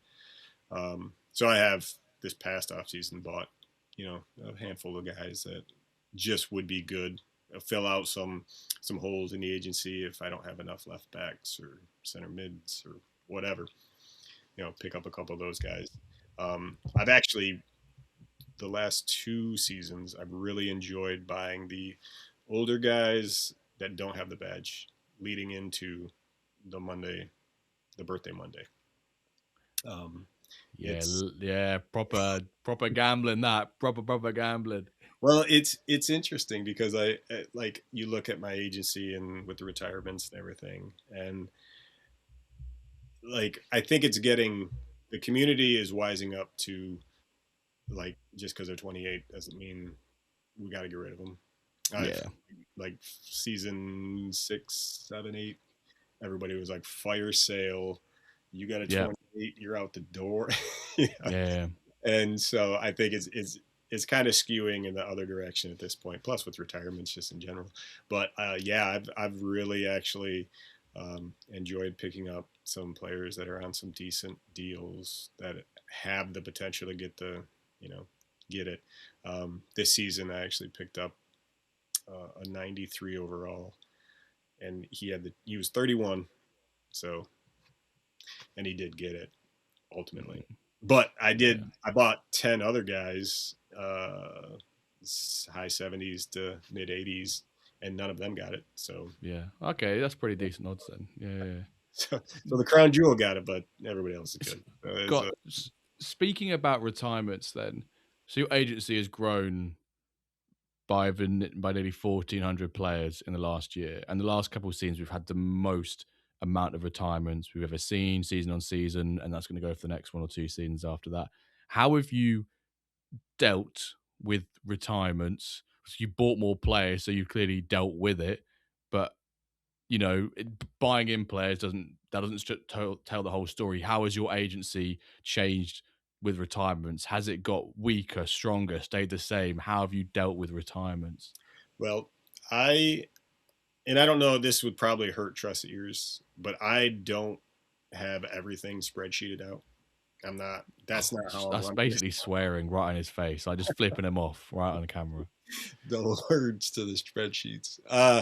No, I mean, it's a little vibes, it kind of being like, all right, what do I want to have happen? I kind of have been judging it by the amount of MFO brought in the door at season's end, and that was a change that I made probably season 5 or 6, where up until that point, I had the vast majority of my players on my own teams, and that's how I was earning my MFL.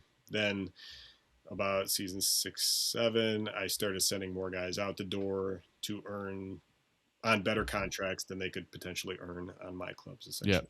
And so I spent 3 seasons basically doing the min farm thing. And then since then, it's been a mix of both. So it's a lot of guys out, most of the guys in, and then kind of play around. So the main metric, main KPI here to analyze my business is the MFO earnings per season. Yeah, and I would say I haven't dealt with it because it's ever changing. I'm trying to deal with it. so another 5 seasons, we'll see. Because we're right on. It feels like we're right on that bubble. We are. We're right on the cusp of big changes being felt, rippled across the whole platform. Right. And so I think, like, we keep saying, in 3 seasons, We've been saying that for 6 seasons now, but I really think we are.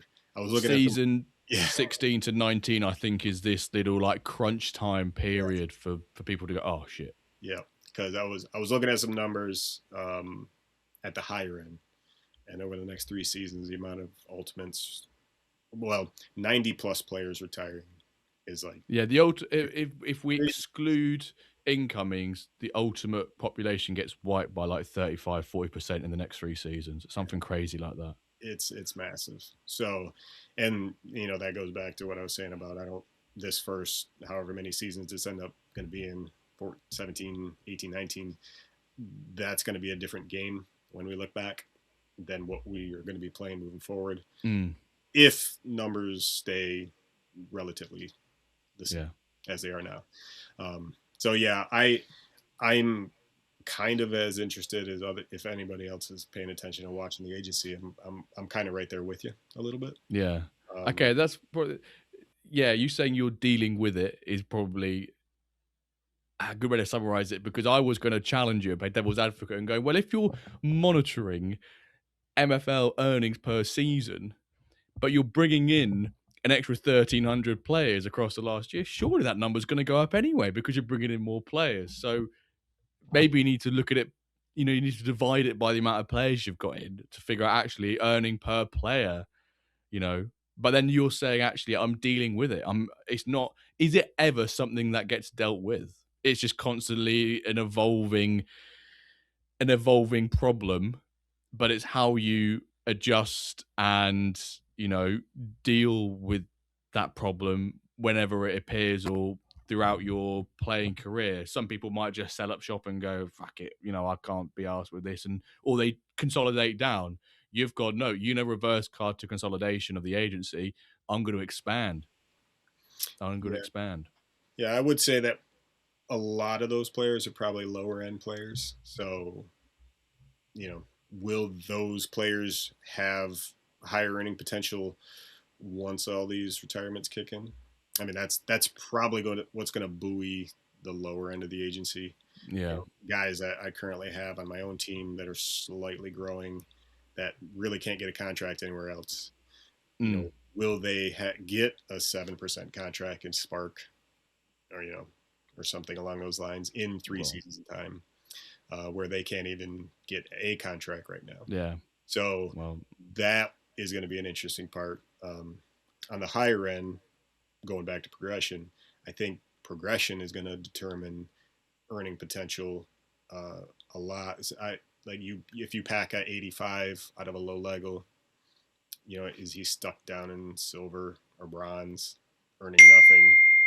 Whereas if you packed at 89 and with some progression, he's up in platinum, bringing in X amount of MFL. So I don't think the way the game's designed and the way progression happens for everybody, I don't think you can sit here and say, "Oh, I've dealt with it. I got it." Oh yeah, I agree.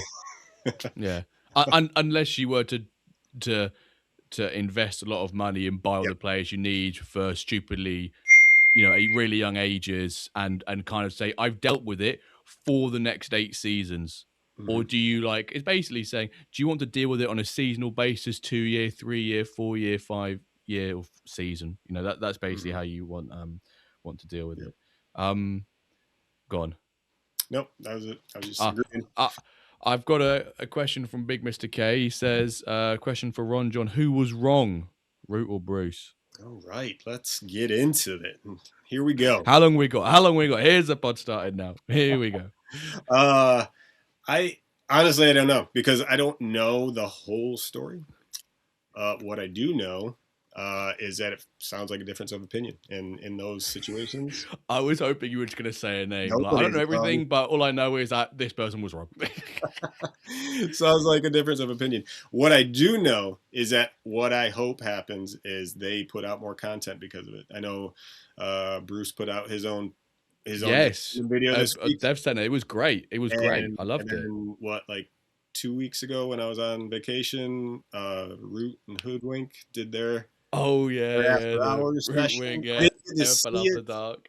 But so if they, if YTXP, the 3 of them, do their thing weekly, and then we've got little videos and live streams and all, then we all win, and nobody will win. We all win.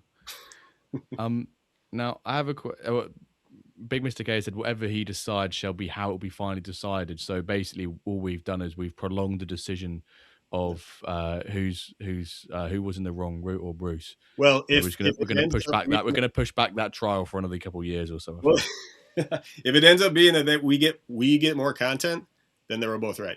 Maybe I think we need to take this to court. We need to get on trial, both of them. We need a jury, and we need to sit there for they all come on a live stream and say their piece, and the jury goes, right, we have sentenced so and so to, 3 years in Flint only with Right. an underpowered team. I mean, this could um, be like, when like music bands have issues, right? Like the front man is arguing with the mm, drummer, and then it all comes out, and they put out their best albums ever after that. So who yeah. knows? Well, we'll wait and see. The potential, the progression. Does progression matter? Sky says, if you start MFL today, what would you do and how would you start your journey? Because Wow. I you've started. you probably you've had one of the that's Trust and Bruce and everyone pinging you about Gaffer. I'm sorry, I've lost the game. Please don't fire me from my position. That's what I'm saying in a bit, because the RonJon team that I'm managing conceded 2 goals in the last 10 minutes to lose 2-1. But we Oh, will we won't talk about that anymore. it's all about the Coy, cup. it was It's all about yeah. the cup. No, with cup games coming up, which I'll be streaming for tomorrow, by the way. That's that's the priority now. Get out the cups, and then we go from there. But yeah, your start to MFL previously and how you play now is the minority. Not many people own 70 plus clubs, 3,000 plus players. But if you were to start MFL today, what would you do? How would you Okay, start your so journey? I would, knowing what I know now, I would, and knowing how the game works and being a little more, knowledgeable and all that stuff, I would say pick a budget, whatever you want to put into it every 6 weeks, and then if it's $1, $100, whatever you want to do, and then just have fun with that, you know. Um, and then because I think some fun of the game is going onto the marketplace and finding that guy that you think Yeah. is going to make a difference. And if you eliminate that part of the game and it's all just pack rip, but then you get somebody that you can't even use, or you got to send out the door, or you got to loan out, you don't even get to use them this whole career. So I would say establish a budget that you're comfortable with. Know that you're going to be putting a little bit of money into the game every Yeah. weeks, and then that would probably be the way I would do it. Yeah, probably same. Have like a set of rules or Mhm. discipline to go by, but ensure that those parameters maximize the amount of fun you can have. Yep, that would Um, be 100% the way I'd uh, go. Speaking of restrictions, Valhalla Sports Group says, what type of restriction would you give yourself to have a fun side challenge? Now, could you say that having the clubs with nationalities only in that country is a little fun side challenge you've got yourself going? Yeah, that's exactly what that is. That was um, I was getting all these players and just plugging them into the whatever random team. It was getting a little tedious, and it wasn't fun. It like I've Mm. lost, like at first like you do it for the first 4 seasons, you're like, this is awesome, and just moving parts and everything's here and there and everywhere, and it's fantastic. And then it's like, that's a lot of work. And so I was like, I don't want to be moving all these guys every off season. I know Trust does his every 3 seasons, I think, and I think that's an easier way to do it. Mm. So I was like, and then so it was like, all right, well, what would be fun, in the game? And I was like, well, a club in every country, and then those guys, you treat that club like you're recruiting in that country. And if you have a foothold in that country, they come to that club, they play, maybe they move up the ranks, maybe they get sold, maybe they, just stay at that club Mm. forever and retire. So yeah, like things like that. I think, like for me personally, I I have always enjoyed seeing other people enjoy a game I enjoy. I don't know where that came from. I don't, like when I was a kid, there was one Nintendo in the neighborhood, and we all played it. So you have Yeah. to take turn. Like I don't think people understand the struggle. Everybody can reach everybody everywhere in the world and play with anybody all the same time, and it's amazing. But when this all started, when this first started, you had one controller, maybe two. Most of the fun games were one player, and you had to either sit there and play or watch. Yeah. So I would love I'm glad that the agency is big enough where I can do the stuff like the Bash and with Bruce and the YTXP stuff. And I would actually love to do more of that, and I just don't have the time. So, Yeah. if any managers out there who would love to facilitate something, get into contact with me. Let me know. We'll see if we If can you're figure something out. But yeah, like, so we haven't been doing the YTXP challenge this is the second season we haven't done it. And it's too time intensive to facilitate. Well, I think I don't think the trust one of the rambles happened this season either. Oh So I yeah, think I hadn't heard. I gone. I hadn't heard if it was on or not. Oh no, I hadn't seen. I went to their Discord and I think someone asked a question like, "Is it going on this season?" And then Hood was like, "Good question." And then yeah, I guess it's. But it's. I think everyone in the summer period has just been like extremely busy. I think you're seeing that across well the development team, the dev team had a 2-week bloody siesta. Yeah, yeah. Unbelievable. Mm-hmm. So yeah, But I would be all for more stuff. Like I would love to have like a separate website that we could have mini challenges, little thing like season long challenges, daily challenges, weekly challenges, and it's all under the umbrella of all the Fortress teams, and and it's a challenge. So it's like sometimes you're going to have a great team. Guys are progressing and growing. Other times you're going to have a bunch of old guys retiring this season. That's a challenge. So yeah, anything that you can do, that's fun for you. I mean, like Paul's got the Dollar Club challenge. That's amazing and fun to follow. Um, and Nat's got all his stuff with his community, doing his teams and stuff like that. And so, yeah. And then the community challenges are fantastic too with, like you guys and all the communities donate a player, and that's fantastic. I love all of that stuff. So oh, it's tremendous, isn't it? It's tremendous. Well, kind of, we had another question saying, engine aside, which if I had to, the only thing you can say out of your mouth now is a number between 1 to 10, 1 being absolutely abysmal and 10 being absolutely amazing. What is your thoughts on the current engine that we've had for 3 seasons? The number between 1 and 10 right now. Only thing you can say next. 7.5. Is Yax next to you with a gun? Boy, do you get your head. No. 7.5. That's where he's been. That's why they're not on that's why they're not on doing their dev updates. They're just, yeah. I would say 7.5 with the one caveat of the massive amount of shots and you lose on one shot on goal. And they had like a fraction of the amount of shots. That's the only thing that bothers me with this engine. I mean, I think ultimately you just need an option to just turn off the stats. Just go full screen and don't look at the stats and never read them again. That's basically. I think it makes it more enjoyable. And it's not okay. So those should happen. I don't. Oh yeah, agreed. Yeah, agreed. It's just the frequency with which they happen. That's my only issue. Yeah. So, but let me hit you with a question because this one. Yeah, go on then. Yeah, go on. Right. So next to the engine, and this is question number 2 for you. But next to the engine, what is the most important thing for the dev team to get right? And is it related to how they handle the population with the retirements? I mean, ultimately,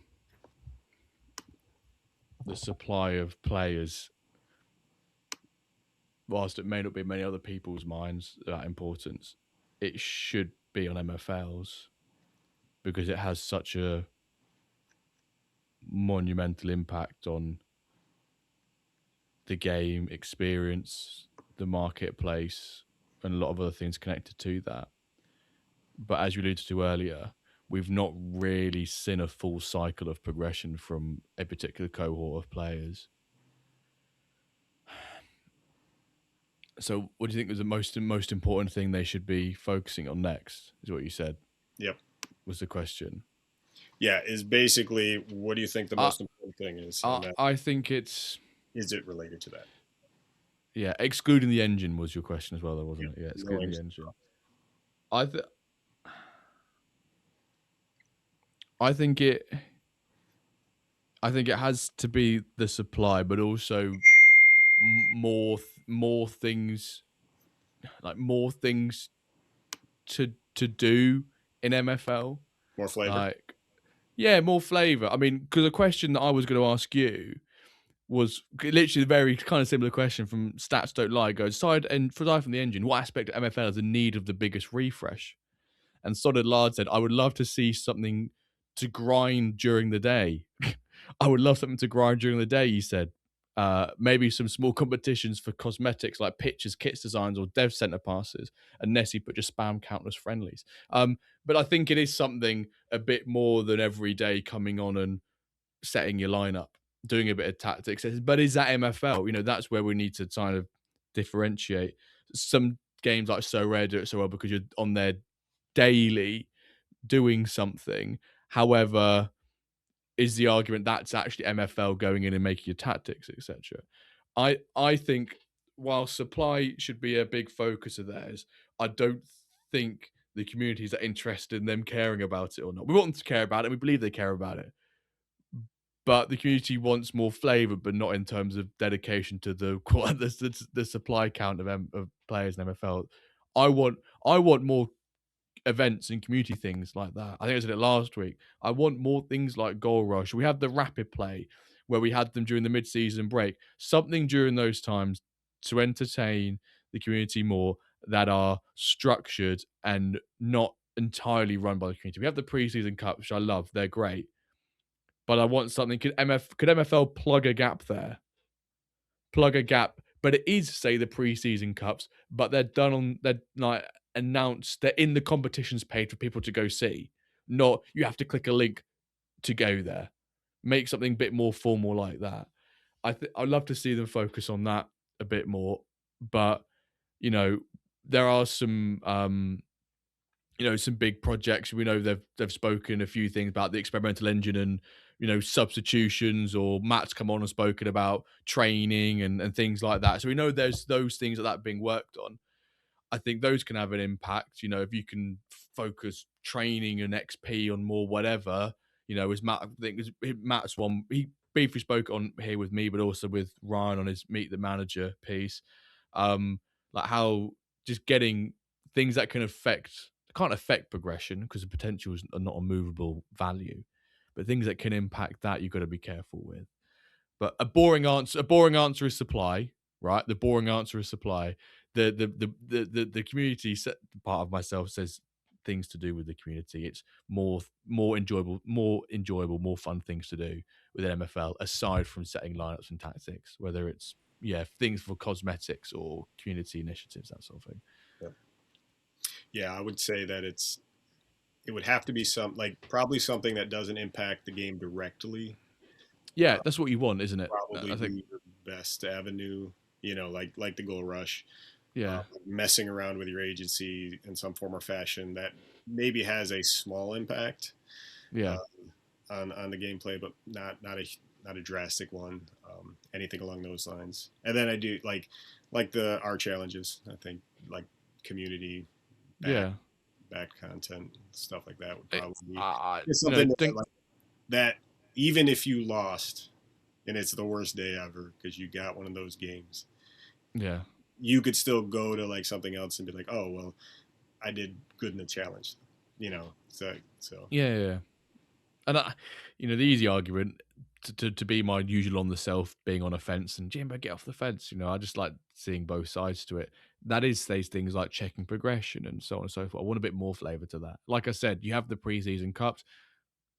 Can we have them searchable on the competitions page interacting with MFL, not having to basically be part of an exclusive Discord or find the link to go to it? As much as they are community driven, maybe they are, say, sponsored by the WenDirk, Yorkshire XP, Ramble, but they're more public in terms of their engagement with an MFL and the site. I'd love to see a piece like that.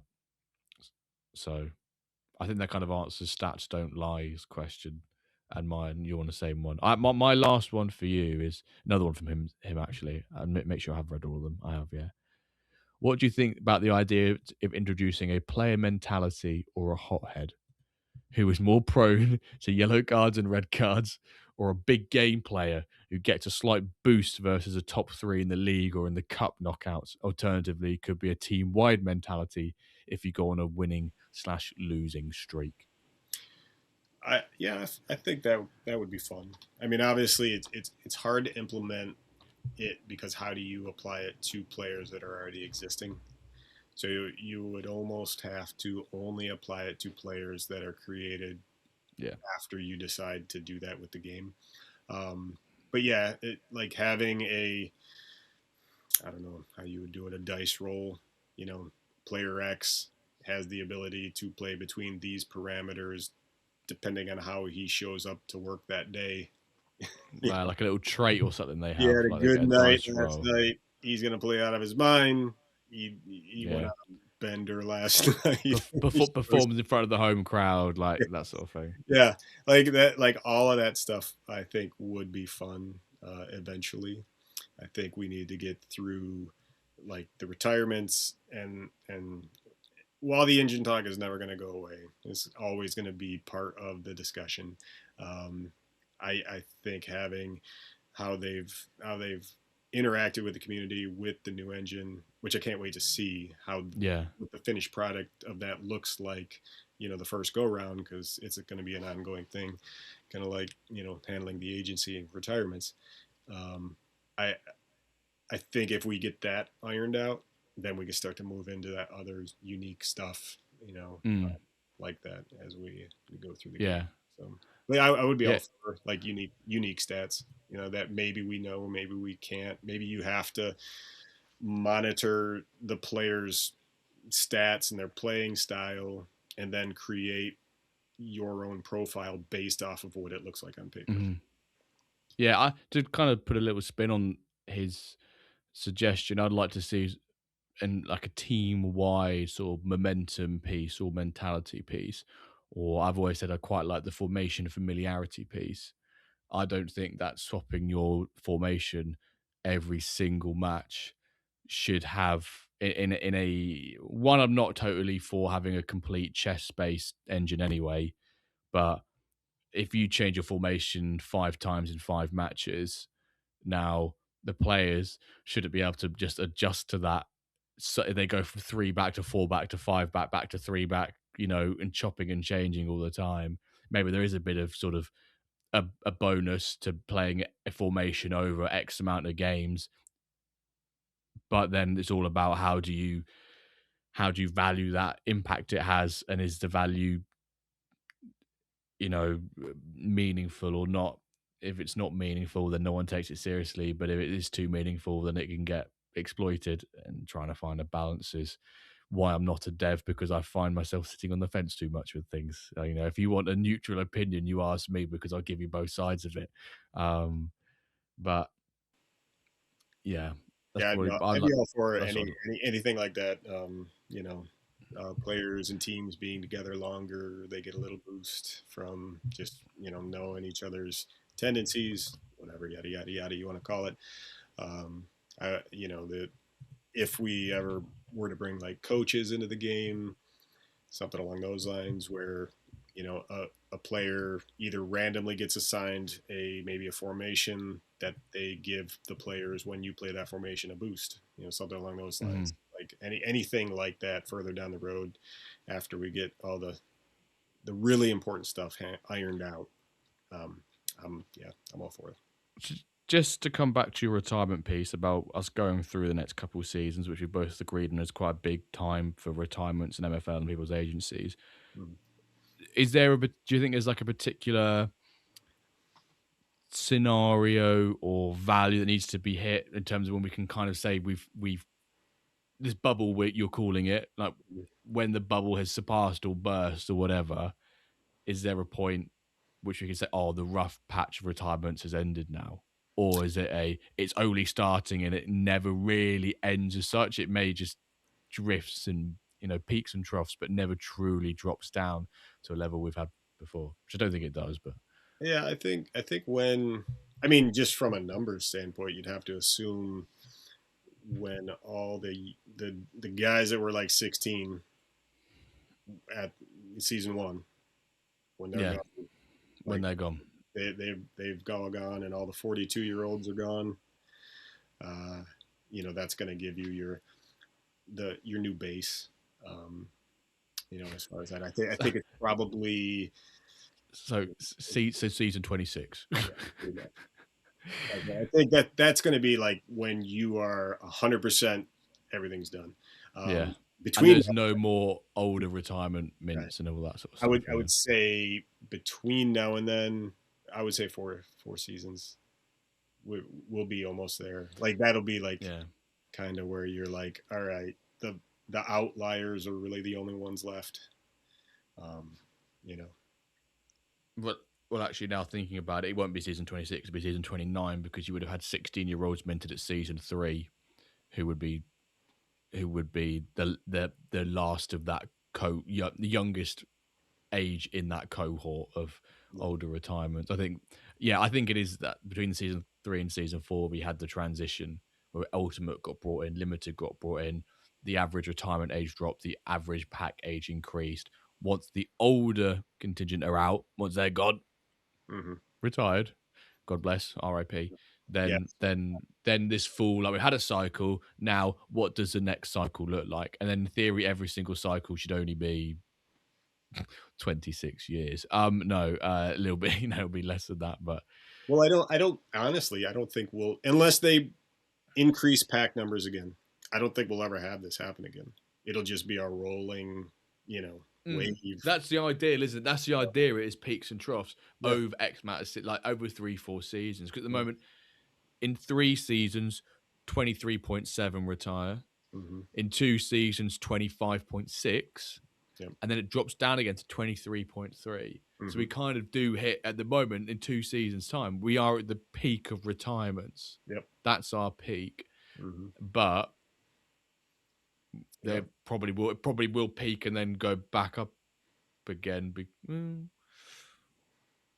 Oh yeah, we'll see. We'll just have to experience it, won't we? Well, that's the thing. That's the fun part. We don't really know. No. I would love to be sitting here 20 more seasons from now and being like, oh yeah, you remember, season 20 to 24 when there was like no ultimates, and then season 25 to 30 we had more than we needed. Like Back in my day, yep, exactly. ultimates were on every club. Full clubs of ultimates. Yeah. We are approaching 2-hour mark. Do you want to ask 1 or 2 more questions, and then we'll look to wrap things up? All right. Another off topic. What this is from my son. What sports do you play? So for him, I play the S word, football.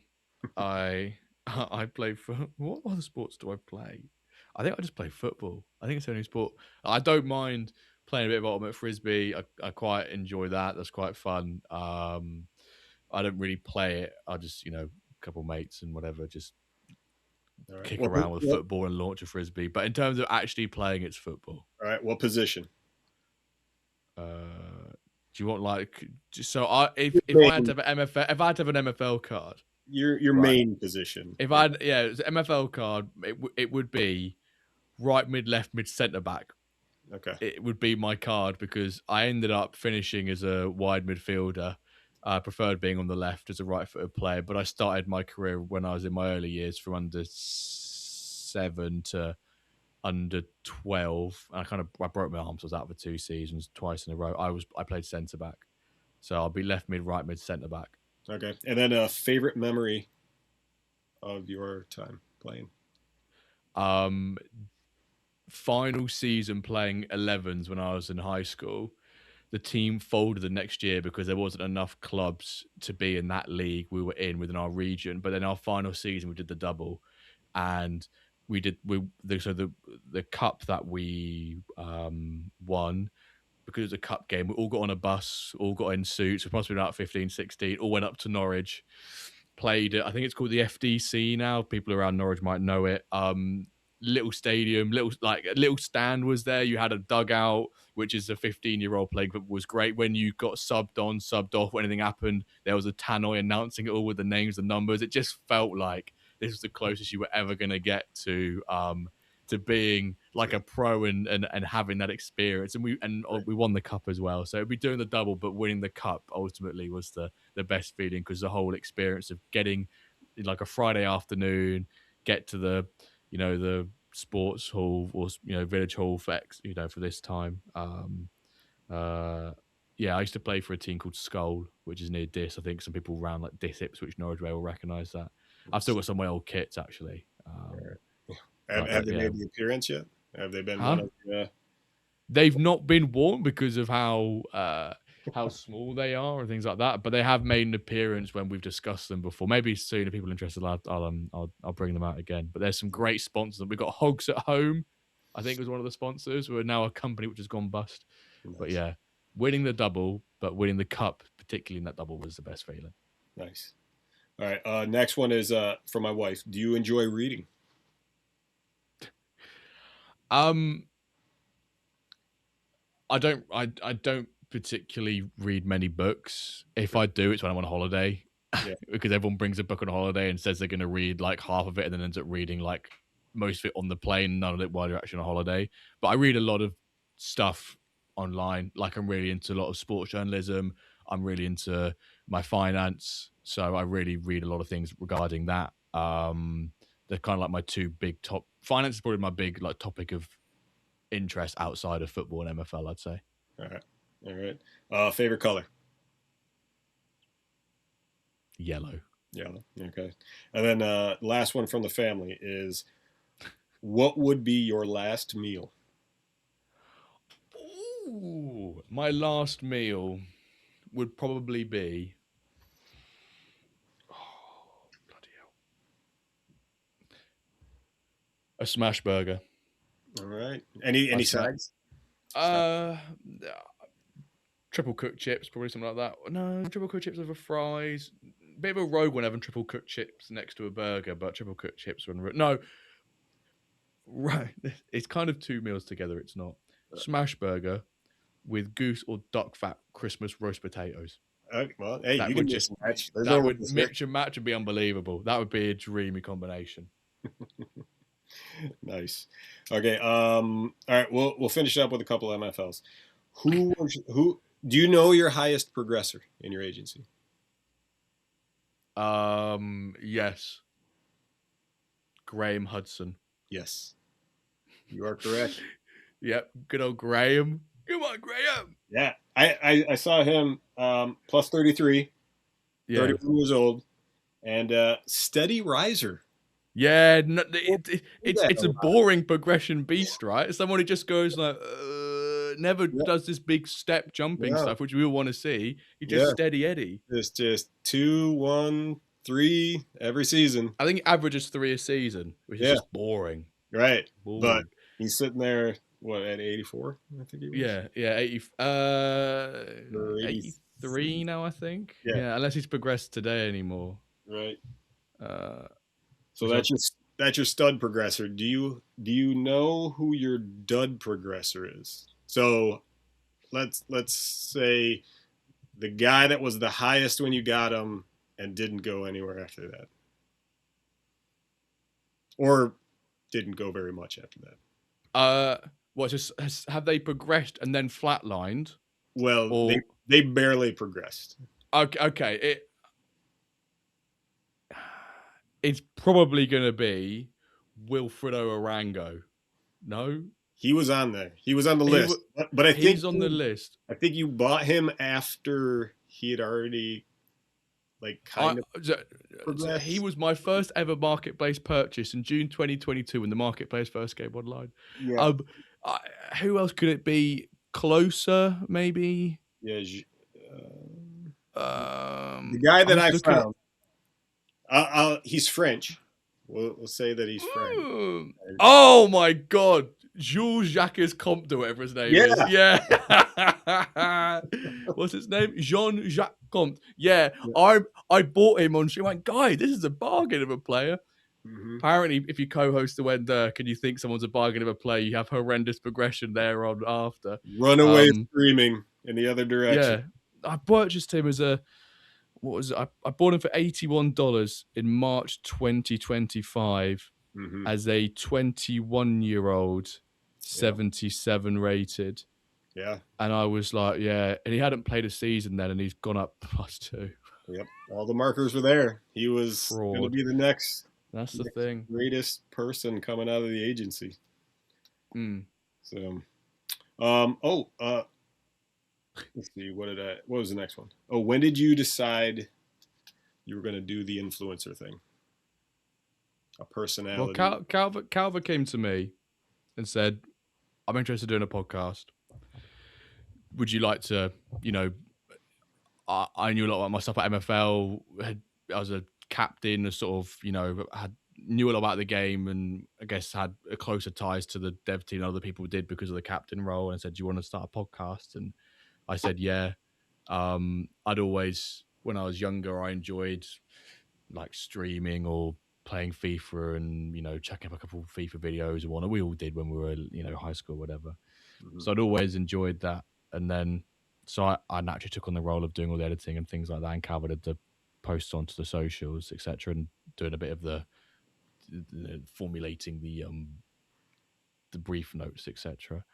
But I think it was when we started doing some of the streaming stuff, and that's when I sort of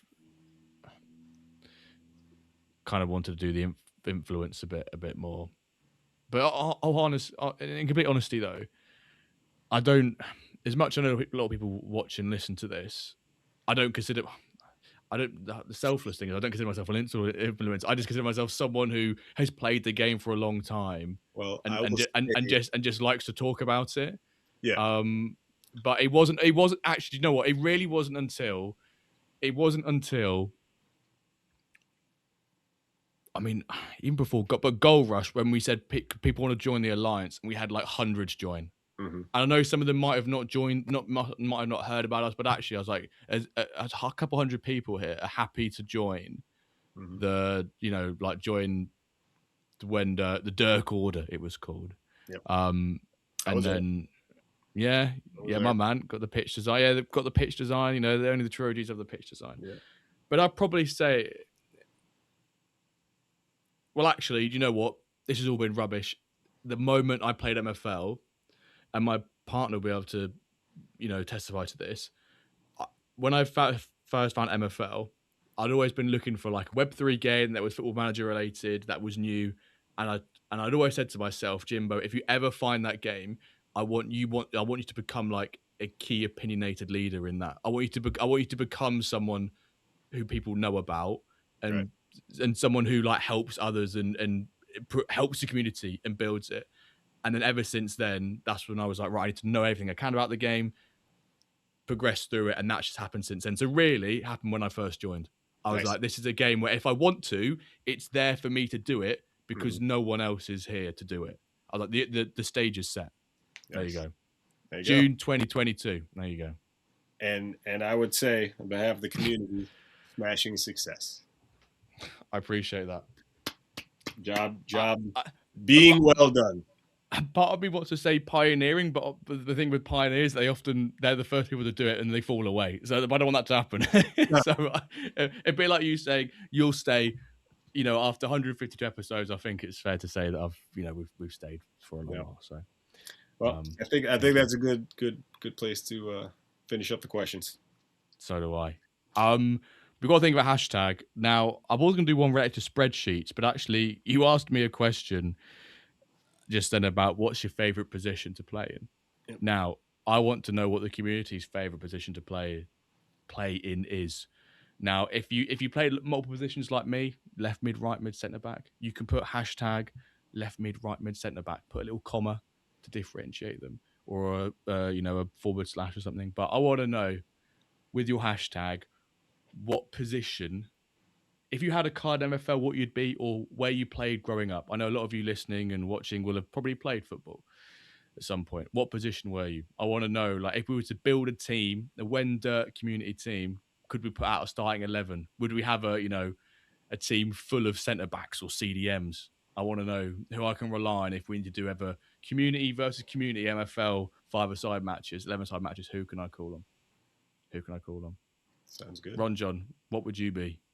I would be a low-rated right mid with no pace. Even in your prime? Questionable dribbling.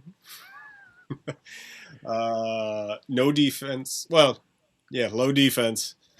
Let's go. Well, physical, high physical, and yeah, that's basically what you're getting out of here. There you go. I'll have one amazing pass per season where it's like, here we go, leads to a goal, and then so yeah, backup right mid essentially. Backup right mid. Oh, we starting right mid. And I'm on the red retirement symbol. Oh no. But your rating doesn't decrease; it still stays the same as you were in your prime. There you go. That's the beauty of it. Yep. But you'd be hashtag right mid. There we go. Yep.